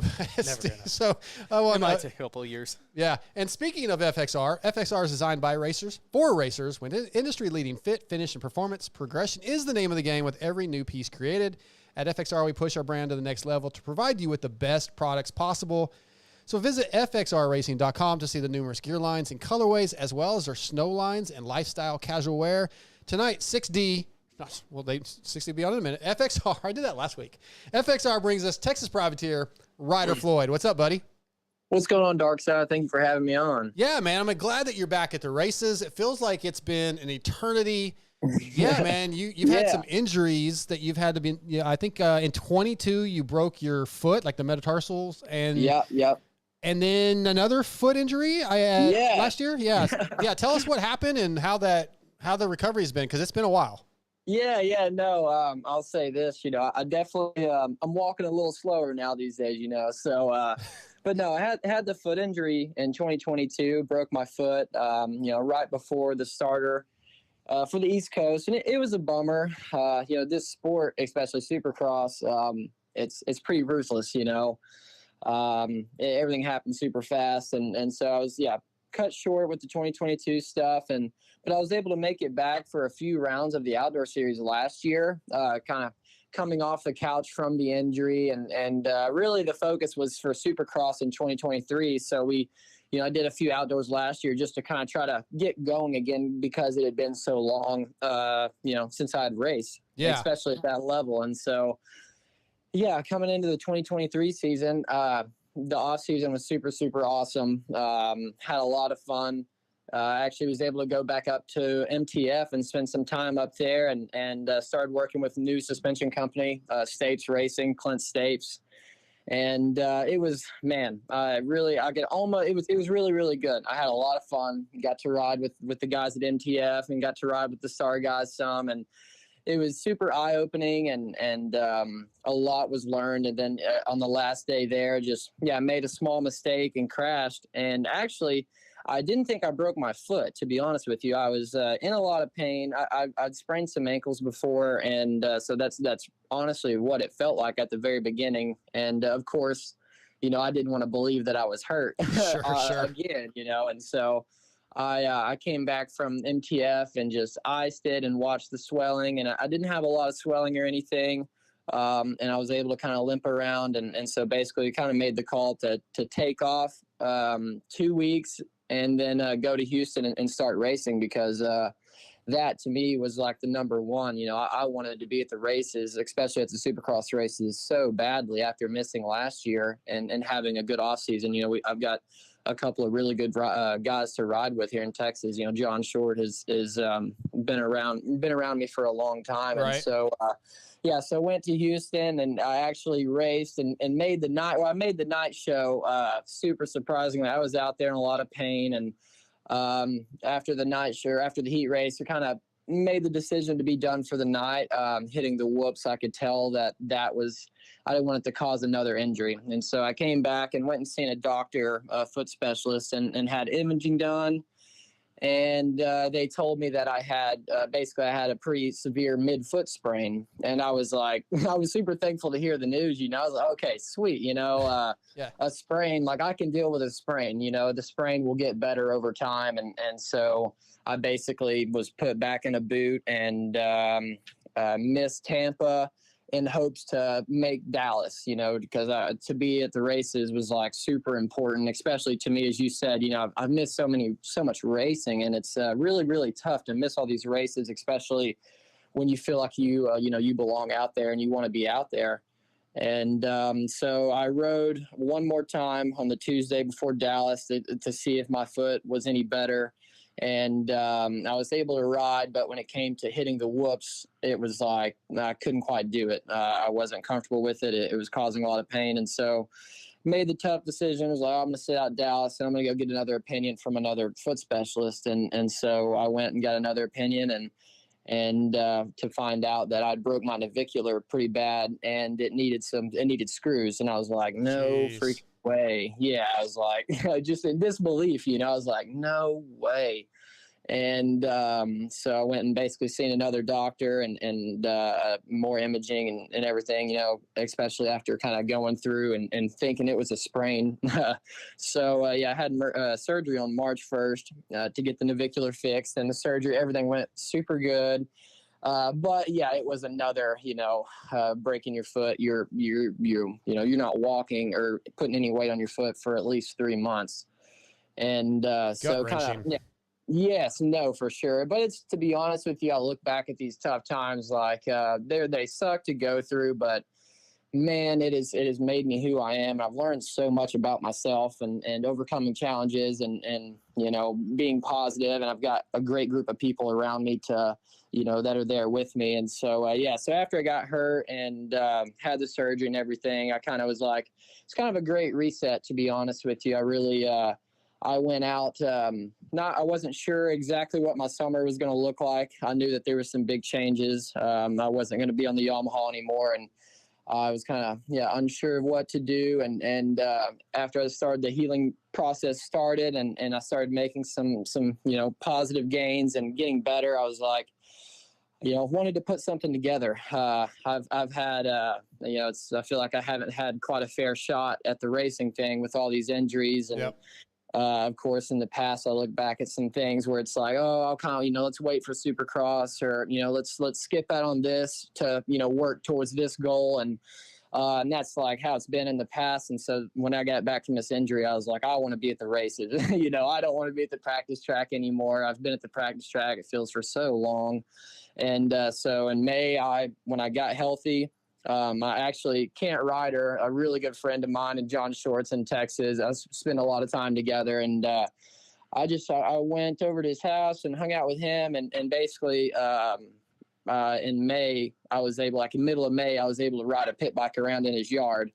And, just riding in the yard and stuff. And kind of was like, man, I want to do this. I want to make a full, as much as an effort a privateer can make, I wanted to do it, as the best I can. And so I went and bought a motorcycle myself in Jones Power Sports in Oklahoma and came back home. And, I got released to start riding and started riding. And obviously coming back from a foot injury,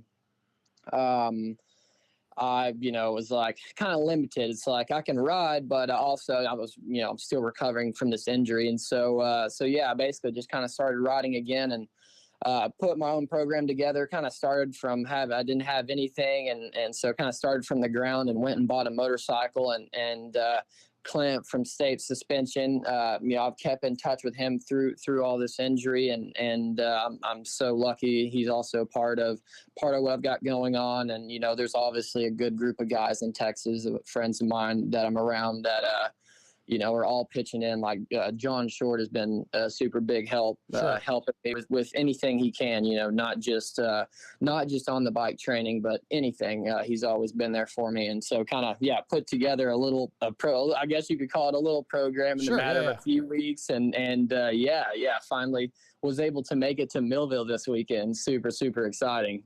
I want to get into some of the outdoor stuff you were trying to do, but first, remind me, was last year the deal where you had Man Luck support in the beginning of the year and then you got hurt then? So that was actually in 2021. I had okay. I had the Man Luck Rock River support with Alex Martin, and just had a mishap in December, and one thing led to another, and just was a longer injury than I expected. And so, but those guys, everybody there, like, it was, through all these injuries, I've met super awesome people and gotten to, I feel in a way I've still taken advantage of opportunities that I've had in the past and and I'm super thankful for them, especially the Manluck guys. That's kind of like, I feel, where my career kind of started. The Manluck guys brought me to Canada up there in 2019, and that was, I knew back then, I was like, this is my shot, so yeah. Speaking of that, you have, with between injuries and limited support, I don't feel like you've really had the opportunity to show what you have. You did go up to Canada last minute. I mean, I feel like it was a week or two ahead of time. Then you went and won the first round. And then I want to say you got hurt that year too. And it's just been, one thing after another. So nobody has really seen what you can do necessarily. We don't really obviously you're a very fast kid, very talented, but we don't know, can you put a season together like Grant Harlan has? We don't know. Yeah. No, so you're definitely right. And so that's exactly how I feel about it. It's like, I've had these injuries, but man, I still, and I really believe in myself, and it's obviously super motivating and inspiring, I guess you could say, to see Grant putting together a season like that. It's like, I've been racing Grant since we were little kids on 65s. And so to see him doing this is obviously super impressive, and I'm super cool to see. And then it's also on another side, it's super motivating, for sure. And so, yeah. So when you're injured and you're not on a salary, how are you surviving? What are you doing to pay the bills and keep racing? Yeah, I'm doing stuff like, me and my brother-in-law did a lot of Christmas lights this past year. Actually, the last couple of years. Christmas lights. I know a guy that's a mountain bike racer. You know what I mean? I know a guy that's a mountain bike racer out here in Temecula. Yeah. And same thing, kind of trying to make it work with mountain bike racing, pays a little bit as Bill. I think half his income comes from doing Christmas lights from November. Well, he always tells me he gets, not just doing houses, you do, businesses. He's like, look, they pay you to put them up. They got to pay you to take them down later. That's No, so that's too funny. I've definitely heard some really cool stories with the lights, but just, stuff like that. I went back and baled some hay, hauling hay with Kip, just kind of all over the map with it. It took me a little bit, obviously, having a foot injury. It's like, it's not like an arm or a hand or something where you can, get around decently. Right. It's kind of like you're kind of at the mercy of it. And so, so it's kind of, but just miscellaneous things, just stuff like that. And still really want to do this best. I try to put an effort in towards the end of this summer, kind of like plan the summer. I actually drove from Millville here in Washington right now to get ready to race Washougal. So it's like, as soon as I got healthy and got released from the doctor, and I was able to put together a program. And also Mr. Ronnie Prado, I'm sure you guys know, he's been a super big help also in helping me, with good ideas and putting things together to make it to these races and whatnot. So fantastic. Yeah. Hey, Ryder, it's Alex Gobert at Moto Online. What's the feeling like when you leave a national like Millville and the results were 23-22? So close to the points. Is that a sense of disappointment that you didn't get a point, or is it more of a excitement that you were that close, straight up? No, that's a good question. To be honest with you, I was really happy to go 23-22. To go to an outdoor national, and like I said, I really haven't had a lot of riding. I started riding a little bit towards the end of May, but very limited with my foot injury. To go 23-22 I was super happy with it. Of course, that's not very satisfying to go 23-22, but I was really, really happy with it. I started the day. I really lacked intensity all day. That was my first race of the year, and really my first race in a long time. And so I was pretty nervous and just kind of, just kind of a higher heart rate all day. And so lacked a little bit of intensity, but to go 23-22, I was super happy with. And especially after qualifying 36, that to me was super. I was definitely sitting in the pits after the second qualifying session, just kind of stressed, but like really just kind of mad at myself. Like, man, I'm better than this. But I was thinking also 36 is a heck of a lot better than 37. So if that's what it ends up being, I'm just going to try to go out there and do better, try to see if I can't crawl forward from my qualifying position. And I felt like I could. I did. I rode the way I was riding the track in practice and all day really.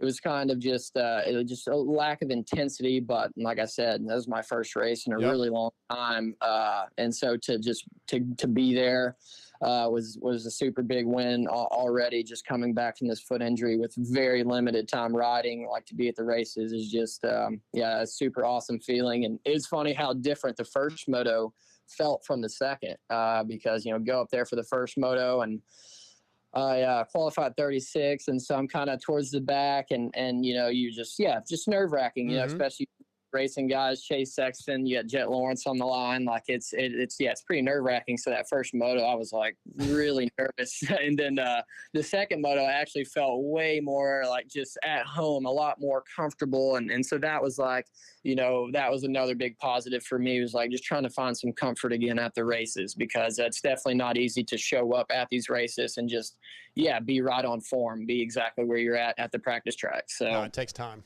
Yeah, for sure.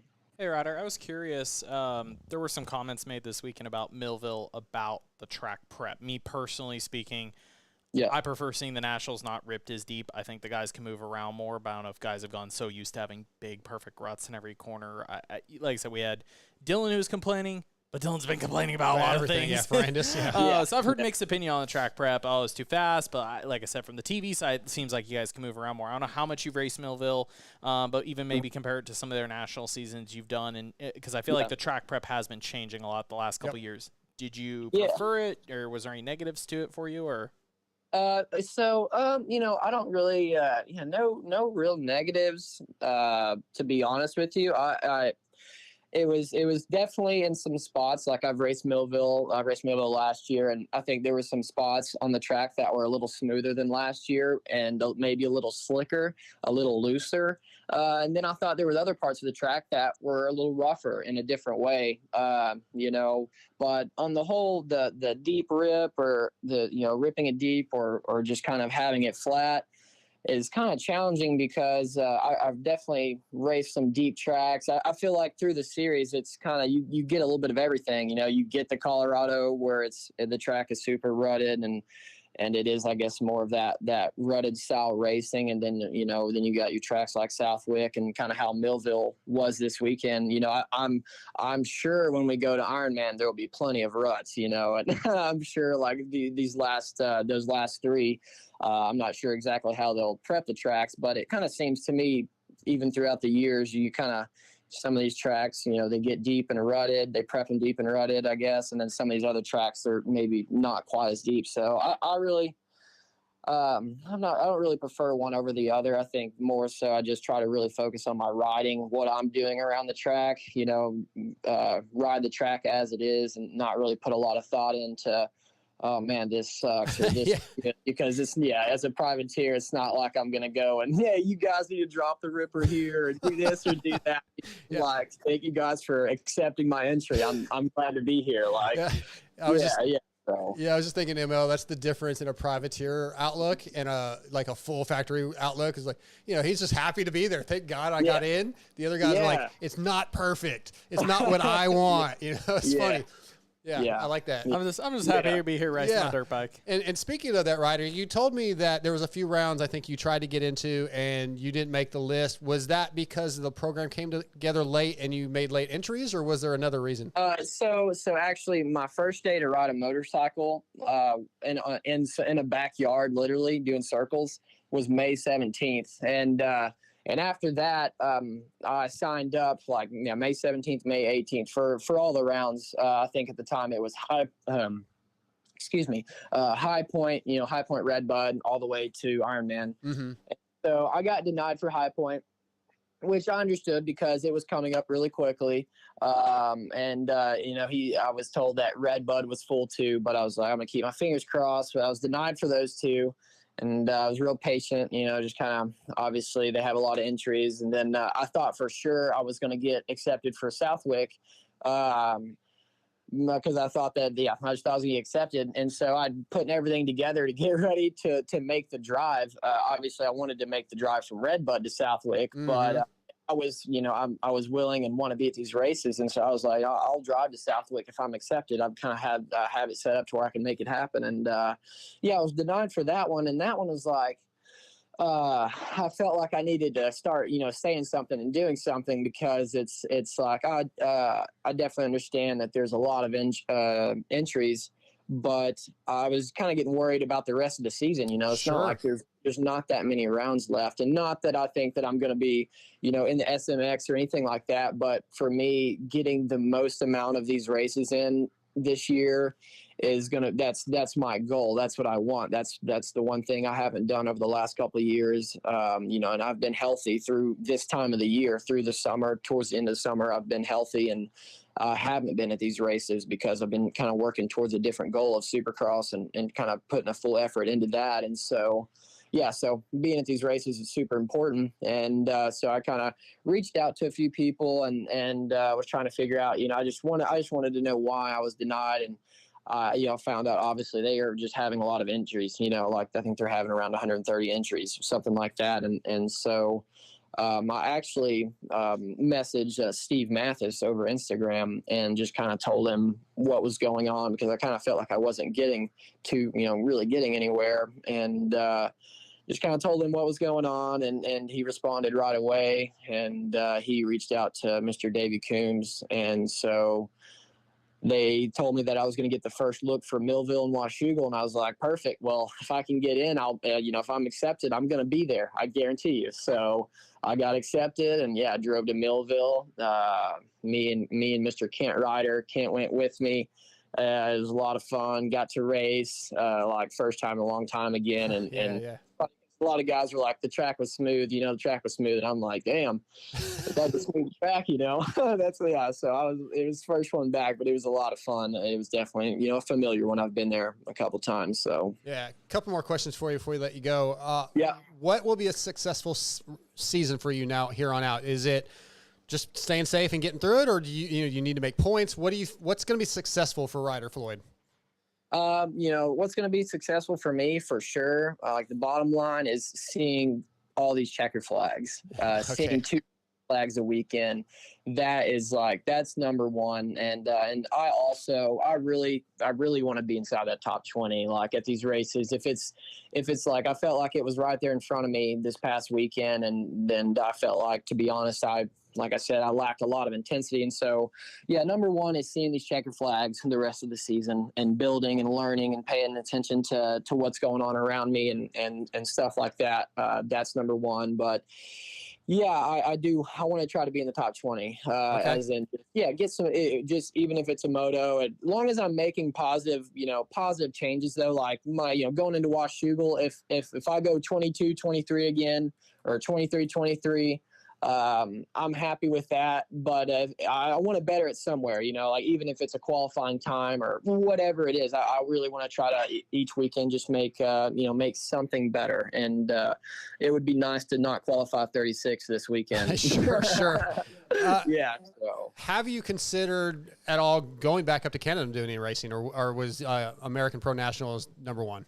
So actually in 2020, after my injury, our plan was I was going to go to Canada again, because I was hurt. And so I actually, me and Mr. Steve Pohl, packed up 4 Yamahas in my van in Texas for the Manluck Rock River group. And I drove to the border and was turned around. And so I basically drove all the way up expecting to cross the border. And yes, I was going to race in 2021. COVID though, right? COVID, yes. And so I was turned around at the border. But I'm definitely, when I was in Canada, I really enjoyed it and really enjoyed everybody there. And I was definitely, I was 19. I was definitely a little younger, and I would like to go back at some point and do some racing up there for sure. I'm open to the idea. If I'm getting to race my dirt bike, like that's what I want to be doing. And so, Canada, special place for me for sure. And I would go back and race in Canada. Okay. Last question I have, and Emma, I got to preface this. I did ride her a little dirty this weekend. So I got to see if I got him in trouble. You know Yeah. me. He's walking around with his beautiful girlfriend, Sarah. And I'm like, dude, when are you going to put a ring on that thing? Like, Yeah. you and I, Yeah. Michael, you and I know, Alex doesn't, but you and I know the good ones get away. Yeah. And yeah, like, yeah. you got to I lock don't it know down. if I agree with you right now, but whatever. Okay, well, I know the good ones get away, and I Yeah, also know I'm single. So, like, you better put a ring on that thing, or people might be like, so. Well, Jamie was going to apparently jump the gun and take it from you. He thought. I don't know what he was thinking, but okay. Did I get you in any trouble, or you good? No. Yeah, no, you did not. No, you didn't get me in trouble. That was a lot of You can say, no. I'm super, super lucky. That's for sure. I guess I would consider myself, if that's possible, would consider myself basement. You know. Yeah. So, Yeah. But no, I'm very lucky. She's not going to make it this weekend, but I definitely want her at all these races, and I can say she's not going to get away. That's for sure. I'm not going to let her. Yeah, So. I have to also say, like, I said that with her there, obviously. That's how I did it a little dirty. I did that a little dirty. You kind of put me on the spot in front of her, and I'm like, do I just, yeah. Well, I feel like no. I've known you since you were, 10, 11, I don't know, a little kid. So I feel like, like I can get away with that, maybe. So maybe not, but I did. No, it was good. We laughed about it after. I was like, I'm sorry, I handled that so awkwardly. I was caught off guard. I was like, yeah. So that's why I did it. That's why I did it. So I wanted it to be Good. awkward. But Ryder, man, thanks for jumping on here, man. And let's go score some points this weekend. ML will be up there. Sir. So yeah, go say hi to ML, and maybe you'll get in press day and go get you some points, man. Yeah, no, I really appreciate it, and thank you guys so much for having me on. I really, really appreciate it. It's been a lot of fun. It was really good to see you, Dark Side, at the races. I'll toot your horn a little bit. You look good. You've been on the troll training, and yeah, you look good. I can see, you're doing the so it's a good deal. I'm getting there, man. I'm getting there for a guy that's. I'm not gonna say how old I am. I just had a birthday. I'm old, but yeah, I feel like I'm doing. Oh, don't say nothing, ML. I see you about to speak. I'm just laughing. I'm getting a compliment. I can't say how old I am. Just made my ego even bigger. Well, Ryder, thanks for your time tonight, man. Yeah, good luck this weekend. I'll be watching from home, but I'm pulling for you always, buddy. Yes, sir. No, thank you, and you guys take it easy. Thank you. All right, you too. Bye-bye. That's Ryder Floyd tonight, brought to you by FXR. Yeah, he's a good kid, man. I've known him for a long time. Really, I feel like the kid's super talented, ML. He's had some success again. He's shown signs, kind of like John Short, shown some signs of, being able to be successful, and then just injuries have unfortunately knocked him out over and over and over, and that's obviously a super bummer. But yeah, he's back, so hopefully he'll figure it out, and yeah, I'd like to see him get some points. Any thoughts on that, or you want to ready to move on? Well, actually, it depends what the next subject is. Yeah, I have ahead. more Australian questions. I have more Okay, Aussie let's moto do it. questions. I'm going to tell you guys, if you're listening to this in post, this is where we're going into Lars Van Berkel. Okay, ML, go ahead. No, so a question for our resident Aussie here. Alex, so since like the Reedy days, like after that we had to influx. I mean, with Reed, we also had, guys like McFarlane. Later we had like Dan Reardon. Then we had the actual JDR team come about. So it seemed like there for a while there was just kind of this constant burner. Those guys like this constant wave of Australian talent coming to the U.S. Maybe a little bit of a gap, and of course now there's the peak up with Lawrence's Mitch racing over GPs. Like from your standpoint, covering all your guys' national series, where riders' heads are at, has maybe the want of guys, has it changed over the years? Like, again, that Reedy era, like, okay, all these guys, probably the goal was come to U.S. Supercross. We want to race Supercross. The All Supercross series got really big for a while, and then Kami hit, that kind of tapered away. Guys are probably kind of just staying at home more. This recent rise, is it as many guys clamoring as the Reedy days to come over, or is that still kind of building back up? Yeah, I feel like it's definitely the goal for most guys.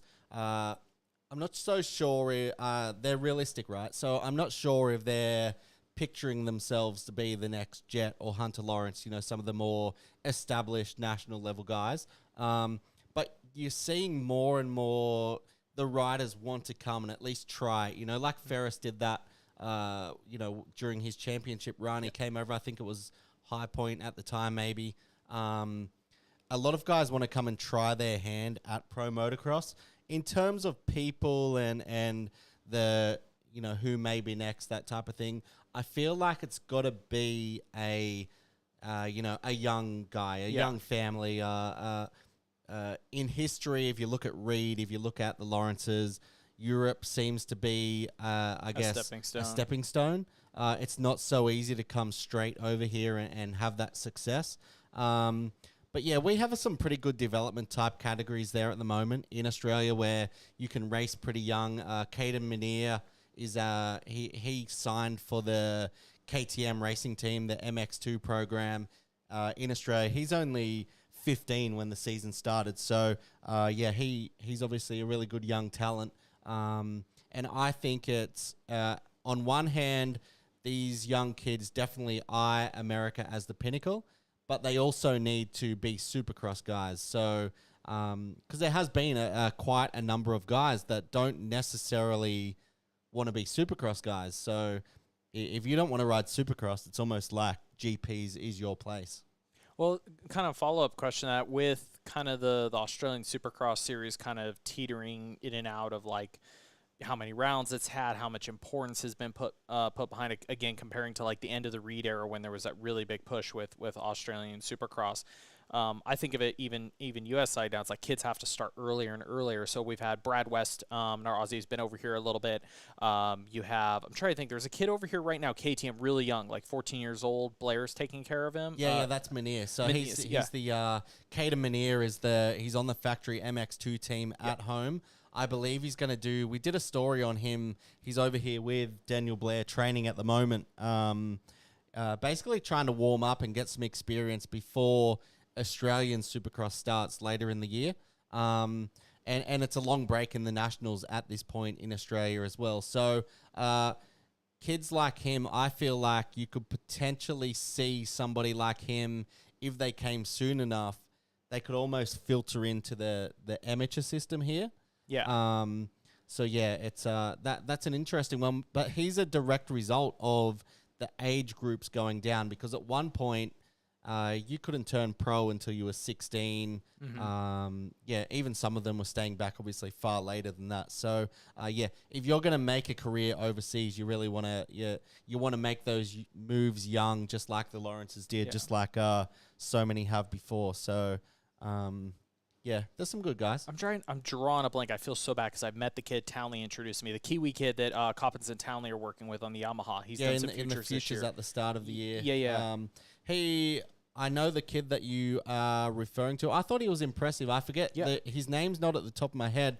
I haven't seen him in Australia too much. So really small kid that Coppins and Townley have been helping. I kind of like that approach in terms of, I feel like they identified, obviously, Ben being with his history, almost identifying just what the Supercross futures can provide as a platform to develop as well. I like that Supercross path and doing it young. And I really find it interesting. Like, I think that Feld and what they're doing over here with futures and the combine and that kind of thing outdoors, I feel like the amateurs are being more so on the radar, potentially in an appropriate way these days. Yeah, I think definitely. It's been good. And that for international riders, I feel like that's going to be tough to overcome, because these guys like your Ryder D, those kind of guys, they're getting this futures experience and coming in and at a really high level as well. So,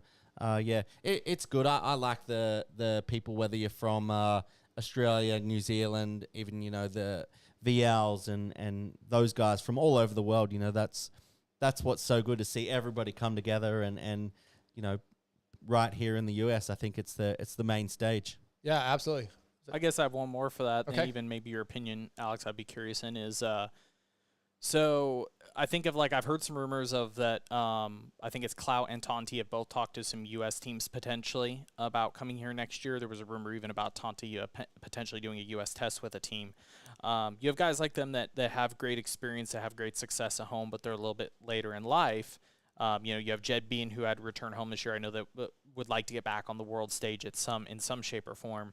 Again, with that gap, do you think it's feasible once those guys are that age, to kind of make the jump, or do you think the gap, kind of what the Lawrence has shown, do you think they have to leave home that early? Has it become kind of, not to say they can't do it, but is that gap opened up where it's like, man, you either have to do it that young and get out of the system. If you don't, do they kind of get trapped there? Even kind of like how Ferris did, like he was able to sort of escape, but still kind of ended up back at home.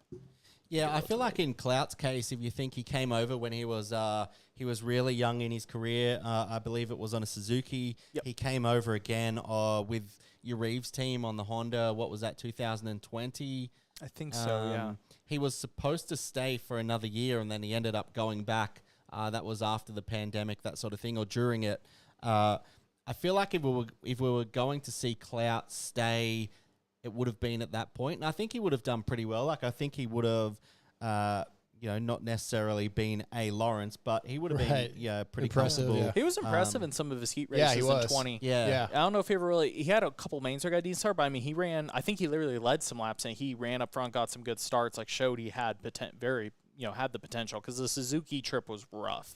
Yeah. I don't think the team was very good. I kind of know somebody wrenched for him at the time. I think he may have been a little too young without the right support system to make it. I think combination-wise it didn't work, but when he came back the second time, like, you could definitely see the possibility of it making sense. Yeah, so what it is when they return back to Australia, you got to make that decision in your life of when you're in your mid-20s. If you can go back and ride for what would be a factory 450 team in our country, you can make pretty good money if the results are there. So if you're an Aaron Tanti, for example, do you give that up and come and risk that to come and, try your craft in the US? I believe it's a possibility.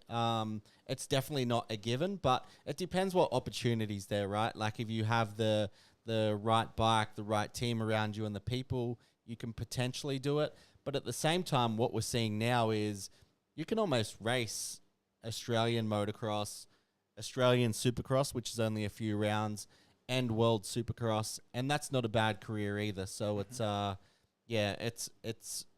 not easy to decide. At the end of the day, all of these guys, they need to make money at some point of their career. And I feel like that's probably the key point is, how long do you try and make a career of it overseas? And when do you decide to go home and cash in on the talent that you've got? Because, they do make pretty good money. It's funny because I've had a counter style argument with some kids here, and I've watched some guys. Like, I think it was when McAdoo kind of like was almost gonna be on club the one year, was out of his FC feeling right. I remember listening to Braden told me he would gave him some spiel, kind of like, look at what he did, what JB figured out later in his career. Yeah, guys, even here, I get it. Like, we're born and raised literally with supercross and motocross in our backyard. One of the most premier things you can do. So it's like, oh, that's the dream versus, hey, yeah, you can be on a great team, but as we know, your stars, your PC, sometimes those opportunity rides don't pay much. By the time you pay for trainers and practice mechanics, you're not really actually making anything unless you're winning. You tell someone's kids like, hey, I get it. It's the dream. You want to chase it. But at some point, do you want to go, Dozzy, do you want to go to Germany? Do you want to go do Canada? Do you want to make money at this? Do you want to make this a career? Like, I know we've all grown up with the dream of being a supercross champion, but also at some point when that's maybe not feasible, at what point do you at least want to make a living on a dirt bike? At what point do you want to go, man, look back at your whole amateur career and 10 or 12 years of pro and go, hey, at least I made something of this. And maybe some guys are just satisfied with putting everything in on the dream, but I also know a lot of them that feel, very let down maybe towards the end and reevaluate, man, I wish I could at least made something of this and at least stepped away with something to show for it. Yeah, maybe stepped away, not retired. Like, we know very few guys retire, but at least maybe stepped away with a few bucks in my pocket and some money in the bank and go work a normal job and not just be like, wow, I got nothing and I'm broken. Right, exactly. What I got? Yeah, that was just kind of mine. All right. Luxon, when it comes to triple clamp suspension and chassis parts, there's no comparison. Luxon MX makes the best parts you can buy. Luxon's advanced engineering background and techniques allow them to develop products that are unlike the rest. They're lighter and stronger with optimized stiffness to enhance your riding comfort and precision. And Luxon products are designed, engineered, and made in the USA. Check them out online at www.luxonmx.com. All orders of $100 or more ship free within the continental U.S. Use that promo code MotoXpod to save. Okay, so I have a question for you, ML, from Luxon. The Luxon question for ML, we'll call it this week. Ooh. When it comes to logistics of these teams, I'm kind of interested. We've talked about some of this before, but they were at Millville this weekend. They've got to drive halfway across the country to Washougal this for this weekend, have a little bit of time off. They're all the way back to Unadilla. How do these drivers, these teams decide? Like, sometimes they have to come back to the shop for stuff, right, during the year. Very rarely, honestly. I Okay. mean, that's why I think a big difference you see from, say, an MXGP team to US, and it's part of why the MXGP guys can do the bubble trailers we've been seeing, or the fish bowls, as they like to nickname them. Those things actually don't carry hardly anything inside them. The teams technically usually have to have a standard-style technical truck following around. Ours are like little cities on the road for the amount of parts we carry in them. They just ship everything back and forth they need. So to give you an example, the guys going from like your Millville, Rochester to Washougal, I did that drive the second year of the team, and it was honestly not that bad. It's a pretty mellow drive. You can be to Washougal. Good time on Monday. It's a pretty mellow round to build at. The biggest thing is the cost, just diesel running back and forth across the country, which I'm trying to even think of the math right now. It's like 1,700 back. 5,000 miles going from Minnesota to Washington, then all the way back to Unadilla. It's kind of like, it's expensive. It's an expensive run. It's what, 10 or 15 grand diesel fuel or something plus flight stuff. The drive to Schuyl's not bad, and then after Washougal, teams do have a decision. I do know a few that have gone all the way down to California if they really feel like there is something major, but for the most part, stuff can be shipped. You have a two weekends, almost 3 full weeks off to Dilla. Teams will either take the trucks to a couple of them that know people fly will drop their trucks in Idaho and fly home, the drivers. Some of them might go all the way. A couple of them with the big break will go all the way to like Indianapolis, or they'll go to like Featherlight's main HQ and drop off trailers and trucks for service and repairs and things they can only do the one time a year when the trailers can be down that long, and they schedule that all well ahead of time with their service rep there. Okay, there's 5 of us teams bringing stuff. It can sit here for 2.5 weeks. Same thing, fly home. The ones that have it rough, there are a few drivers, like maybe the Club MX guys that has to have their rig at Loretta's, the ones that maybe have to do one of their trucks get there. Those guys have it a little worse. Okay, leave Washington. We got to be at Loretta's the end of the week. We got to park and be there all week. But for most of the guys, yes, on paper it's like, oh, it's a drive. This is the biggest break every team kind of does get, and the drivers get for the season. It's not too bad. Outdoors, they've come off east rounds that they're hot and grubby, but you've been on east swing where they're back to not that far of a drive, so it's not too terrible. It's way better than Supercross. Supercross is tough, where they'll do the thing where we're racing maybe in Texas or somewhere, and then we're going to East Rutherford, and then the week after East Rutherford, they want you at Denver or Salt Lake. Yeah, when they've done those years. That's to do it legally, to be there, to allow your guys to do a full build day, and then get to the next round for press day. That's a double driver situation. That's really tough on the teams, because if your truck goes down at some point during it, and shit happens, tires, emissions problems, different things, anything can happen. Sure. That puts the teams in a real tough bind. That Supercross pull's really bad. This outdoor ones can be mellow, especially if you're a team that's well planned out and you give yourself a couple spare days. It's honestly one of the easiest trips in the books. It's just a financial thing. It kind of sucks dragging everything across the country money-wise, but it's actually one of the more mellow logistics from a time span. All right. Motul, founded in 1853, Motul Shine and Go product. And that's some good stuff. It's really that good smell, good stuff. Makes the plastic. I was thinking about using new. it for a body spray personally. Yeah, I've carried it like in my truck and spray it for like a little air freshener. You could tell he's spraying this before dates, right, Gobert? He's Maybe. onto it. Maybe. I wonder what he shines up with it. Well, it's slick too. Give your ride a shine back. The Motul E10 Shine and Go spray is our go-to detailer for all of our bikes. Motul E10 Shine and Go spray cleans and restores plastic to like new conditions while leaving a protective film that repels dirt and grime.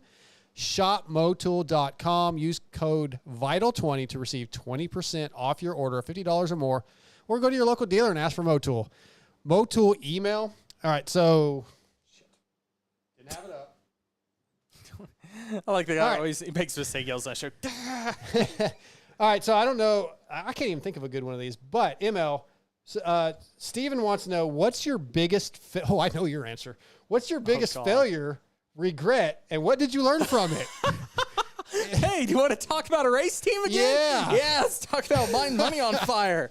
I don't know. I can't say. I always say this, 'cause I've had a few people have asked me, do you regret the team? Yeah. I can't from the aspect, and I maybe this putting too much pressure on.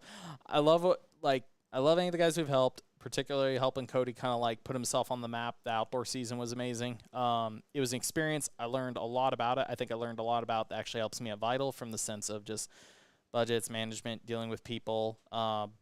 First job where I was really in charge of a bunch of stuff. So that was great. The gigantic amount of debt was wonderful for people not paying their bills. And, I did everything possible to not be a team and pay everybody off. So, yeah, a couple weeks after the season it took, but we got, mechanics and suppliers and everybody paid, and I got a amount of debt out of it. So, yeah, I guess, I never went to college, so instead of student loans, I just have credit card debt.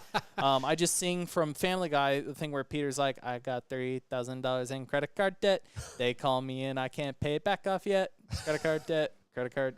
That runs through my head. All right. Yeah. So I can't say regret, but definitely at times I look back and go, could have made a better decision with my life. Probably should have bought a house. Got a semi instead. All right. Actually, okay, biggest regret that I had to sell the semi at the end because the way the market was, if I could have continued to make the payments and held on to the semi for another year, I could have sold it for almost $100,000 more than I did, and that would have paid off my debt. Oh, so wow. that's my regret, not being able to hold on to the semi. All right, Alex, you got one? Nothing as good as that. Nothing That's like pretty big. Mine's not moto related because I. Yeah. Well, mine is moto related. Okay. So when we Was it hiring Nick? No, he's good. So when I first decided He was playing golf with all of us. It was just so bad. No, he was actually pretty good. He was the best one of us. It was the regret of having to watch us play. Of the four of us, he was pretty good. Yeah. Terrible. Well, yes, but still. Yeah. So when I first decided to do motoonline.com, which is the US platform, had to buy the domain for quite a lot of money. Some guy in Italy already had it registered. It actually took me 10 years to convince this guy to sell it? Yeah. Wow. Yeah.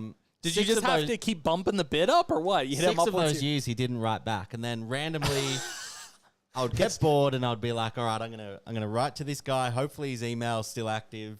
Anyway, went through all that, went through the visas, did everything.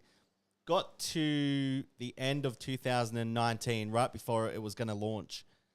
I kind of got cold feet, and I went, January, New Year came around, I was like, I don't know if I can do this. Like, this is a big step. I'm not sure we can enter the US market. And I actually didn't come. I delayed my trip for 2 days. And that regret in that moment, thinking you just went through all that and you're backing out, like, that was a super, super tough kind of decision that I made at that point. Like, I didn't decide not to do it, but I was erring on that side of, maybe we won't do this. Obviously, it went through. We did it in the end. I made it. I arrived in the US the morning of the Anaheim 1 press conference, and the site went live that morning. So, that moto-related, that was a very short time of regret, thinking, I'm not going to go through with this. But, we got it done. And, it's been awesome, though. Like, since then, obviously the pandemic made it tough being from Australia, not being able to travel. But on the flip side, it almost made it good because the press conferences were, over Zoom, that sort of thing. It almost enabled us to connect with the people and the riders and the industry here without physically having to be here. So, nothing exciting like ML though. Well, mine's... I have a piece of regret for you. Okay. I regret letting you play that Lexi Turner song last week because I just realized it demonetized last week's episode for playing 20 seconds of a Metallica song on a 2-hour show. Would you be offended if I regretted going to the pool hall? Or was that ML's idea? That was both of our ideas, I think. How long? I thought it was less than 30 seconds. But it shows is 31 seconds. So it's just like 1 or 2 seconds over. That sucks. I just laughed. I just saw the notification, so I had to bring it up because I was giggling over here. It was a good song. It was. Fit. Well, mine is a little more depressing. Jesus, here we go. No, that's actually, I don't regret that, but I think it's more, I've mentioned on here my last marriage and not fighting a little harder for that one. That one I regret all the time. She's the one that got away, and we're like best friends now, but she's in a really good relationship, and like I regret it all the time. You can't fuck that up. Yeah, no, I should have fought a lot harder. I mean, I did fight for a year to save it, and then I was like, all right, I'm out. And yeah, I regret that. It's probably my biggest regret. Interesting. Me and Alex's are both motor related. Yeah, well, I said mine's not. I have actually, well, we'll talk off air. I have another one, but we're not going to mention it on the show. Does it involve Steve Mathis? No, it does not. It does not. We'll talk in a little bit. All right, let's move on. We got a couple more segments. X-Brand Forum check-in. X-Brand has quietly grown into one of the premier goggle choices available, used in some of the most grueling conditions by GNCC champion Lyndon Snodgrass, GNCC ATV Pro champion Bryson Neal, and many others, including Craig DeLong, John Short, Ryan Brees, Bubba Pauly. X-Brand. Check it out, xbrand.com, or go to your local dealership. Ask for X-Brand goggles distributed through WPS. And as we always like to mention, they are winning races on the helmet of Hunter Lawrence. The Alpine Star goggles are X-Brand Lucid goggles. I think you'll see a lot more of them next year, too, I've heard. Yeah, I heard that, too. Building champions everywhere. X-Brand. So the X-Brand Forum check-in this week, the topic, I was looking a little while ago, just kind of trying to find some ideas. And Kevin852 posted, Tom Cruise jumps a dirt bike off a cliff. This is a clip or some stuff I've seen. It's been floating around, yeah. Yeah, it's pretty cool. So this $1 million actor who generally the movie companies do not let them do their own stunts, actually did this stunt himself. He jumped off a huge freestyle ramp, basically a freestyle, a metal ramp, into a canyon, and then parachuted, base jumped. Like, he did this himself and did it multiple times. That's pretty damn impressive. I think it's pretty cool. I don't like Tom Cruise personally. So I don't either, but it's so cool. No, it's cool. No, he's not? no. I don't know. It's riding off a ramp and parachuting, whatever. But he's a producer on his own series. He's very infamous, and not to decredit, like in Mission Impossible. Yeah, he does a lot of his own stunt work. He literally latched himself to a side of a plane when he took off. Normally they wouldn't, but I think that's part of why he pushes so heavy to have producer and involvement credits. Like, he's able to have a lot more say. I say that. I'm also, though, I just watched Maverick, Top Gun Maverick for the 6th time, I think, this week. Even though you don't like him? 8th, even though I don't like him. I love Top Gun. Okay. I don't know. I do it. Give me a parachute and a dirt bike. I'll do it. Yeah, but you're a dirt bike rider. Like, it's not like he's going to the track every weekend. He's a big motorcycle enthusiast. Alex, it's pretty impressive. It's pretty big. So, yeah. I'm fine. Do we know what bike? Ow. I haven't seen it. What bike? I don't remember. It's some dirt bike that's modified because it's got it's meant to look futuristic. It has like a really minimalistic plastic kit that came up with for it. Kevin posted the YouTube video on the forum, but I'm not going to play it right now because I don't need the sound going and all that. But yeah, I'm not sure exactly what bike it was. But I'm still, out. I'm not doing it. I think Put me I think in, I coach. would. I think I would because I love skydiving. I've never base jumped, but I think I'd do it. Okay, this sounds really stupid. I've never skydived, and I won't do it out of a plane, but I would do it off a motorcycle off a cliff. Don't ask me why that works. That is kind of weird. Yeah, kind of weird, but sign me up, coach. Yeah, I think I would do it. I mean, I might puss out, but I'm going to say right now that I would do it, and you don't have any way to prove me wrong because I don't have the opportunity. So, Do you have any ramps around here? Any Let's go cliffs? fly. Hey, we got this thing called the Grand Canyon. Let's we'll go. just do it. Yeah, we'll just find Welcome to the U.S. Let's go. off the Mount St. Helens. Just jump that. That's basically big enough. Okay, moving on to the Prox. We'll go Prox this week for UML. Thank you. The Prox highs and lows, rooted in racing from motocross to off-road, supporting teams like Pro Circuit Kawasaki, and Pro Yamaha, and SLR Honda. Prox has been dedicated to supplying quality components since 1975. From complex jobs like an engine rebuild to simple maintenance like filters, chains, and sprockets, Prox aims to bridge the gap between OE quality and affordability. Find Prox at your local dealer or online retailer, and visit prox-usa.com to search for parts on your bike and follow them on social media. Emma, you got your highs and lows for the week? What do you got? Anything stand out? My highs is watching you a year into your full-time media career, still killing Friday, it. yeah. Watching you get in shape, even though you weren't happy that I filmed you working out in my backyard. Wasn't stoked. No, I wasn't stoked, but proud of you. That's my high. Wow. My low is, and I don't mean this in a bad way, this is from last weekend, but Hunter Lawrence winning and basically ending, in my opinion, any chance of a good 250 chance. I was hopeful going into Millville, but Hunter stepped up and rode like a champion does when it counts.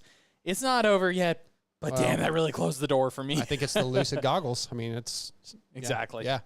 Any highs and lows from the week? I think the high when I look at the 450 class is it seems like there's a little bit more intrigue kind of building. Obviously, Jet is perfect so far, but is that going to end soon? Like, are we knocking at the door? Is Washougal the place? That's kind of a high for me. Just kind of get that interest in, that premier class at this point. I like that. And I was actually going to go similar to you. That kind of took the wind out of the sails for the low. The 250. Yeah. Just so you know, I action. I should have told you this. It doesn't have to be American motocross related. It could be GPs. It could be something else. That's all I got. Okay. Well, my high is Geyser coming back to the GPs because I love Tim Geyser. He didn't go out and win by any means, but he's back. I hope he throws a monkey wrench in the series a little bit. What series? The fact that Prado's going to walk away with a championship? Well, unless he keeps shitting himself during the motos. Yeah, I mean, keep great doing that. job to Lewis Phelps for that that scoop he got. Hey, I've got a new low. Okay. What's that? Where's Lewis? Yeah, well, he's over in the UK. I think the U.S. immigration. I think he's probably poolside with Jeffrey Hurlings at the mansion driving the Lamborghini. I think that was last week or yesterday. We don't know. He could still be there. Do we know Lewis where he is? I know where he is. Yeah, I do too. But yeah, that interview will be coming out, I think, in a couple of weeks with Jeffrey Hurlings. Look forward to that. That's gonna be he's got some really good interviews over the next couple of days. So be looking at Vital MX for some really great content. New Moto Moms will be out tomorrow with Carrie Kennard. So yeah, some good stuff coming up, I think. You think? Think. I mean, I hope you think, but I think. Now, to play off a little bit what Alex mentioned on the 450, I will say, it is at least coming back to life, it feels like, the championship. And I mean, yeah, the results have been the same. Chase has been closer, but it is kind of funny. While I'm on one side, I'm bummed we have a perfect season going because of the lack of the lack of racing that's coming from it. But at the same time, I'm actually getting excited about it because we're getting closer in actual possibility. Now you're counting down the motos. We have Kenny coming for Unadilla and Buds. There's the push. Jeffrey really wants to race Ironman. I don't think KTM's stoked on that idea, but Jeffrey has told people he really wants to do Ironman. There's these possibilities okay, we're just throwing a little bit more flame on the fire. Barsha coming back, Chase getting closer. I agree with a lot of people. I'm very heavy on the Chase possibly getting it done. Shugal. Yep. Now it makes it exciting, and also as the challenge gets placed more, of course have so much respect for Jet, but as this keeps happening, it's just more real feeling now. Hey, he's earning his freaking Wheaties at this point, getting it done and staying in this. These guys are pressuring him. Now it's the perfect season. On one hand, you could say is a bummer from a conversational standpoint, but now that we're at the end, it's actually kind of got me excited for the last couple races because now I'm can he do it? Yeah, of course. Well, so my low, I haven't got to that yet, was... Oh, yeah, I cut you off. That's fine. Was my flight coming back from Millville. We decided to try to get me to the flight quickly after the race. And that was interesting because I had to leave pretty quick. Didn't get all the interviews maybe we had hoped. Drove 90 miles an hour to make the airport. So it was very close. I would have liked to be able to stay a little bit longer, but we thought it would work out well. And then when I got back, you told me, there shouldn't be any traffic when you get back, and there was a major accident on the interstate. So shouldn't be at midnight. I sat in traffic for 45 minutes. At least you didn't get stranded. I've been stranded in multiple airports this year. Lewis has overnight. Yeah. Actually, I was teasing this about this because the other day when you're going to LAX, you're I'm not going to make my flight. I'm not going to make my flight. You text me, I barely made it 10 minutes before boarding started. I laugh because I'm most of the time when I walk up, boarding's already started. Oh, well, I was worried about how long it would take me to get through TSA, and I just didn't know, right? It could have been packed, but I did make it, so yeah, I was close. Shane Bagley, one of our listeners, sent in his high. Maximus Volan, dude goes 10-7. First motor down and first turn back to 10th, so that's cool. Yeah, it's a good one there, Shane. And his low was lack of a title chase, which we've already talked about. We slide in here to one more from Shane Borden. His high was how fast Chase was going, also how mad he was that he lost. In his low 250 class seems like it just back to being Hunter's Championship. So kind of universal on that one. So thanks to those guys for that, for entering. I'd love for you guys, everybody listening, send me those emails, motoxpodshow@gmail.com. I want to get you involved. Last subject of the night, last top segment, the 60 picks for Washougal. Since its inception almost 12 years ago, 60 Helmets has been dedicated to the relentless pursuit of brain protection. From the original ATR-1 to its successor, the ATR-2, the goal was to develop a revolutionary design concept utilizing creative forward-thinking technology that would change the market and improve the safety capabilities of the sports helmets. Visit 6D.com, go to your local dealership, try them on. They are fantastic helmets. They fit well. They're super quiet. I love them. They're one of the safest helmets on the market, 6D. 60 picks for Washougal. We're going to stick with the 250s again this week, but I do want to get your winner, which I think we already know, in the 450 class, ML, just because I have a feeling you maybe change it up a little bit. You kind of mentioned that. So what's your 250 podium, ML, and your winner for 450? I'm going back to same thing I said for Millville. I want chaos. I'm begging for chaos. I picked RJ. It did not work. Yeah. We're going to go the opposite. I strongly believe in what I said on this week's post-race show. I think Deegan just struggles in soft conditions because he buries the bike. We throw him back on some hard pack. A race he's won. He's going to be very fired up. I'll go with Hayden Deegan for Washougal, Hunter Lawrence second, although I could see them basically trading motos. And third will be Justin Cooper. Okay. And I want chaos. Are you going Chase for the 450 win? Duh. Yep.